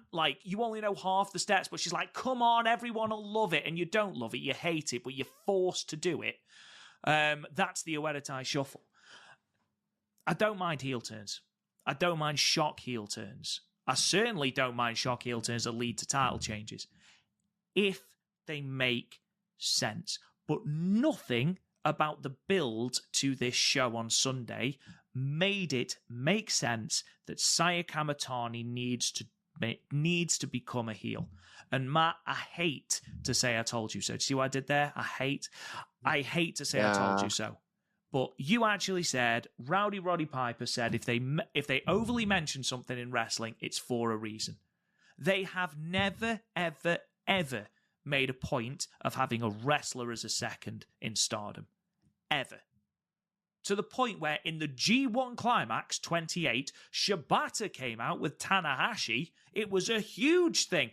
That was talked about less than Saya Kamatani being a second at ringside for Micah. And what I don't understand is Micah's going to get completely lost. Not Micah, sorry. Saya Kamatani's going to get completely lost. There's so many members of a Ueda Tai that you cannot possibly push them all, because when you push everyone, nobody gets over. And ding, ding. And then finally, Micah, the Red Belt champion for 212 days, who has had banger after banger after banger, has somehow come out of this match as third in the pecking order in a match with only 2 people. Nobody cares about Micah coming out of this because everyone is scratching their head about Saya Kamatani. And do you know what? Again, I like Natsuko Tora as champion. I'm really quite intrigued to see where this goes. And had she just won clean, you would have heard a very different Rob Goodwin. I'd have been like, yeah, this is sick. I love this. Even if it had been because of Oedetai interference, not Saya Kamatani, I'd have been like, yeah, I'm really excited to see where this goes. But the angle just makes no sense. The vindication makes no sense. I even don't mind the fresh coat of paint for Saya Kamatani. You can argue that all of the pressure of losing Queen's Quest, losing Utami has broken her mentally, and that's where she's gone. But that's not the story they're telling. And there's been no breadcrumbs to lead us from point A to point B. We've gone from point A to point J and have wondered where the hell we turned left. We feel like we missed some shows. We're like, we watch every show. We podcast about every show. Did we miss something maybe in a multiverse, buddy? Well, you just said you're getting more madder than me, I think, at this now the more you're talking. But again, and I'm going to wrap this in a bow now because we're just going round in circles. Wrap this in a bow. There are positives to take out of this. And I know a lot of people are focusing on the negatives of the Saya turn. And Saya using the "I just wanted to see you cry" line against Micah, which cringe. Oh my god, it keeps getting worse. Yeah, every time she tries to vindicate this heel turn, I'm like, oh my god, somebody take a pen and paper away from Saya Kamatani because it's just getting worse. Yeah, using an actual fan interaction in theory should have worked. It felt so off doing that. Plus, it vindicates the idiot fan who decided they were going to try and upset her in the first place. Yep, absolutely. Yep, absolutely. But how you never worked for a wrestling company? Understand wrestling more than half the people that I work with. I don't know. But say what you need to say, my man, because then I'm going to lull everybody into a lot of positive things that Stardom are saying. Then we have our mini Io and Kyrie watch, and then we'll wrap this baby up. Yeah, absolutely. Just very, very quickly, a lot of people focusing on the negatives, focusing on Saya Kamatani's turn. There is some positives to go. We are literally going into uncharted waters here, which can be exciting. Natsuko Tora as champion can work, okay? None of what we've said is negative about Tora as champion.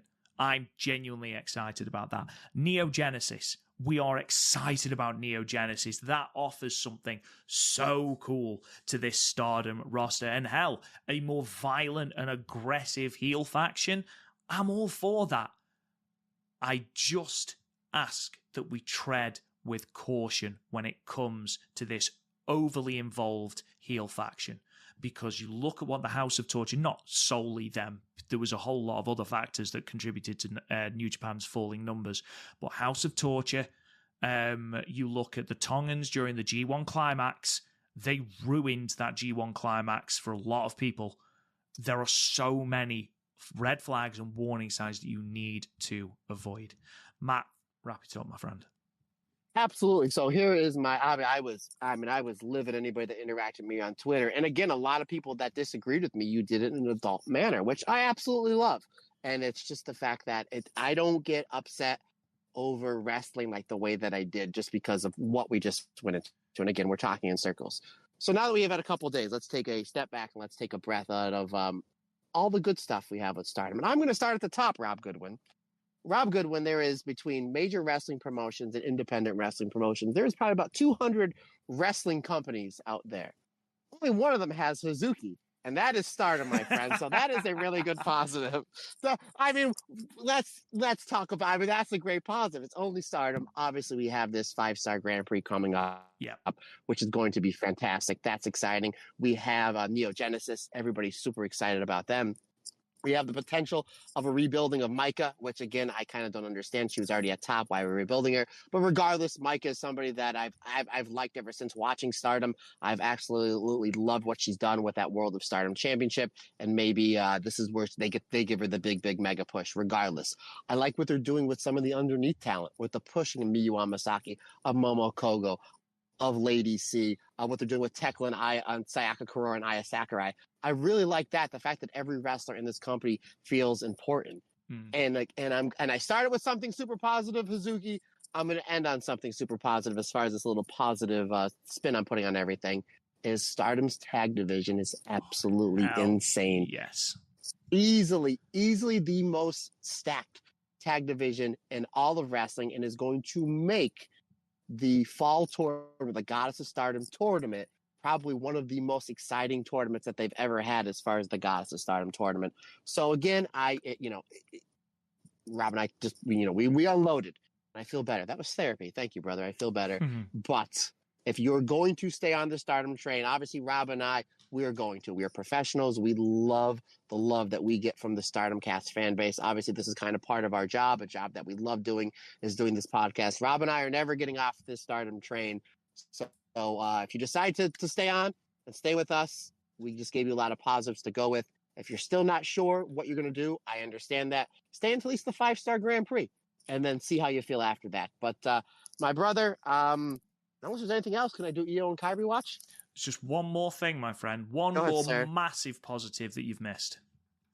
And it's one that I know is going to get lost in the shuffle of everything that's happened. Natsupoi is white belt champion, man. I was ready to. I was like, I know there was something I missed, and I honestly thought you were going to talk about Queen Clown because I know that's how you go. But yeah, Natsupoi is Wonder of Stardom champion. So yeah, I know the one big negative thing. It is a big one, but there's a lot of really, really good positives. Yeah, and interesting to see what they're going to do. And I hope that Stardom proves me wrong because the booking committee, since the legend Horacio Gala left, has actually been really, really good and really underrated. But again, we went all into this.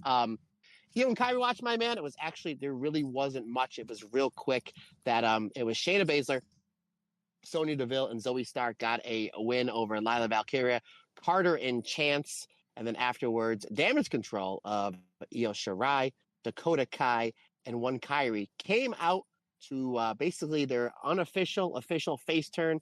And I don't know if you saw this yet, buddy, but they were dressed up very much like how Io, Kyrie, and Mayu were over in Lucha Underground. They were dressed in all black leather. They looked badass. They looked like the Dark Lotus tribe. They came in, they beat the crap out of Shayna, Zoe, and Sonya Deville. And that basically, then they did a backstage promo where they set up for next week Dakota Kai taking on Sonya Deville. So obviously with Io and Kyrie, they were over in Japan doing the stuff for WWE in Japan. And then before that with the Marigold show with Utami versus Io. So we kind of knew that they're going to be off TV for a little bit. This was their return, unannounced, and they beat up the bad guys. And now we're seeing Damage Control as baby faces, and rightfully so. In our eyes, they've been baby faces all along. But now we're going to be setting up a really, really good feud and rivalry where we're going to have singles matches, tag matches, and 6-person tag matches with Sonya Deville, Shayna Baszler, and Zoe Stark, who I'm obviously a big fan of. So that was our Io and Kyrie watch, my man. Again, not much there, but we're building towards as far as the end of the summer and the fall with a group of Damage Control. I'm really excited for. Yeah, and just to piggyback on that, we've got one preview show just to very, very quickly run through the card of. We've got one show, as I mentioned at the top of the show before, the 5-star Grand Prix. That's in Hamamatsu. The full card's been announced. Waka Tsukiyama versus Momo Kogo versus Rian. Hazuki Hanan and Sairida versus Yuna Mizumori, Aya Sakura and Sayaka Kurora. Mai Iwatani and Koguma versus Crazy Star. Syuri, Saki Kashima, Rani Yagami, Lady C, and Hina taking on the Hate team of Momo Watanabe, Tekla, Konami, Rina, and Fukigen Death. That's weird to say. The Hate team of Nads Katora, Saya Kamatani, and Ruwaka will be taking on Starlight Kid, Azumi, and Miyu Amasaki. And then the Artist of Stardom belts are on the line. The champions, Maika Zena and Mina Shirakawa, making their third championship defense against the Cosmic Angels team of Tam Nakano, Natsupoi, and Saori Ano. Look, this card, the Artist of Stardom Championship match is going to be great. It's going to be really intriguing to see how the rebrand of A Weather Time manifests ahead of the 5-star Grand Prix, Matt, as well. Yeah, no, don't forget Mayu and Koguma versus Crazy Star. Yeah. Again, you have 2 matches with this new group. And then the fact that you do have, correct, I didn't get a chance to look at the card. I believe Azumi and Sai are on opposite sides, right? Yes, they are. That's going to be really interesting considering the fact that it was Azumi at the end of the conversion where it was like, no, Sai, I should apologize to you because I shouldn't have left you out there alone. When now Azumi's going to be like, the hell, dude? the hell? So yeah, it's going to be interesting because you have 2 matches with the new group, especially with the Zumi, who was basically the linchpin and the backbone really of Queen's Quest, even when Utami was there, because Azumi's been there literally since she was probably in 7th grade. That's not even a joke. And then you do have a great Artist of Stardom championship match. My guess with Mina probably coming over to the States is we have a title change here. And what better trio than the work rate angels of Tam, Sayori, and Natsupoi? And it very well could be 2 belt Natsupoi going into the 5-star Grand Prix, brother.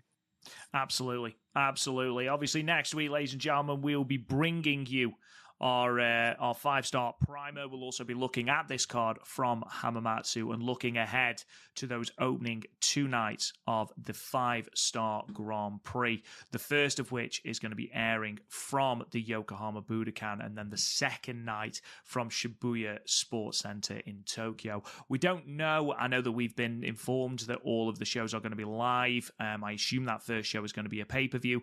That one from Yokohama Budokan, I'd be surprised if it's not. I assume the Axe City show from the 4th of August is going to be live. Haven't heard anything to the contrary. Nothing is up on the Stardom World Schedule tab as of yet, but we'll see. Ladies and gentlemen, thank you for sticking with us for 3 hours again, second week in a row. We appreciate you hanging around. Thank you so much for joining us. Thank you for all of your support. Give it a chance. Trust me, things will come good. 100%. I can almost guarantee it. Almost. Because you never can fully guarantee it in wrestling. But, ladies and gentlemen, if you haven't already subscribed to the podcast, please make sure you do on the podcast app of your choice. If you think we've deserved it, a 5-star review and a comment would mean a hell of a lot to us. Check out the website, www.thestardomcast.com, for all of your news and reviews in terms of the world of Stardom and of Marigold. You can find us on social media at The Stardom Cast. You can also check me out on at Real Rob Goodwin. Forgot my own Twitter handle then. If you can, patreon.com/The Stardom Cast. You will get all of these episodes early and ad-free for as little as $1 a month. We appreciate all of our patrons over at The Stardom Cast Extra. Matt Turner, good Lord, sign us off. Yes, real quick, speaking of Patreon, now that we have every single person in the 5-star Grand Prix confirmed, that pretty soon for our paid members of our Patreon, our 5-star Grand Prix contest will be up there, where you basically pick who you think is going to win, the semifinalist, the finalist, so on and so forth. And whoever gets the most amount of points, you win your choice of either one of Rob's 3 books that he has out, or or something from our merchandising section. We have a new Micah thing coming up soon, and we just dropped a 32-bit Hazuki shirt, which is all sorts of awesome. So don't forget that if you're part of our Patreon, you're already in the running. So just pick who you think is going to be in the semifinals, the quarterfinals, the finals, and overall winner, and get your chance to win some free stuff. Or if you think about becoming a member of the Patreon, little as $1 a month gets you in that tournament and some added bonus stuff as well. So we greatly appreciate that. And folks, we really thanks for sticking with us and letting me and Rob letting some steam out. This is really good audio therapy for myself and both Rob Goodwin. We appreciate your support. Really love you guys. Really means the world to us. Questions, comments, suggestions, anything you need from me, Matt Turner OF on the Instagram and or the Twitter is the best way to get a hold of me. If you want to shoot me an email, the StardomCast22@gmail.com is the best way to get a hold of me via the email system. And folks, that's going to wrap it up for another episode. We appreciate your support. Can't do without you. Like I always say, it's just not my podcast. It's our podcast. Because when we're all together, everyone's different. Everyone's special.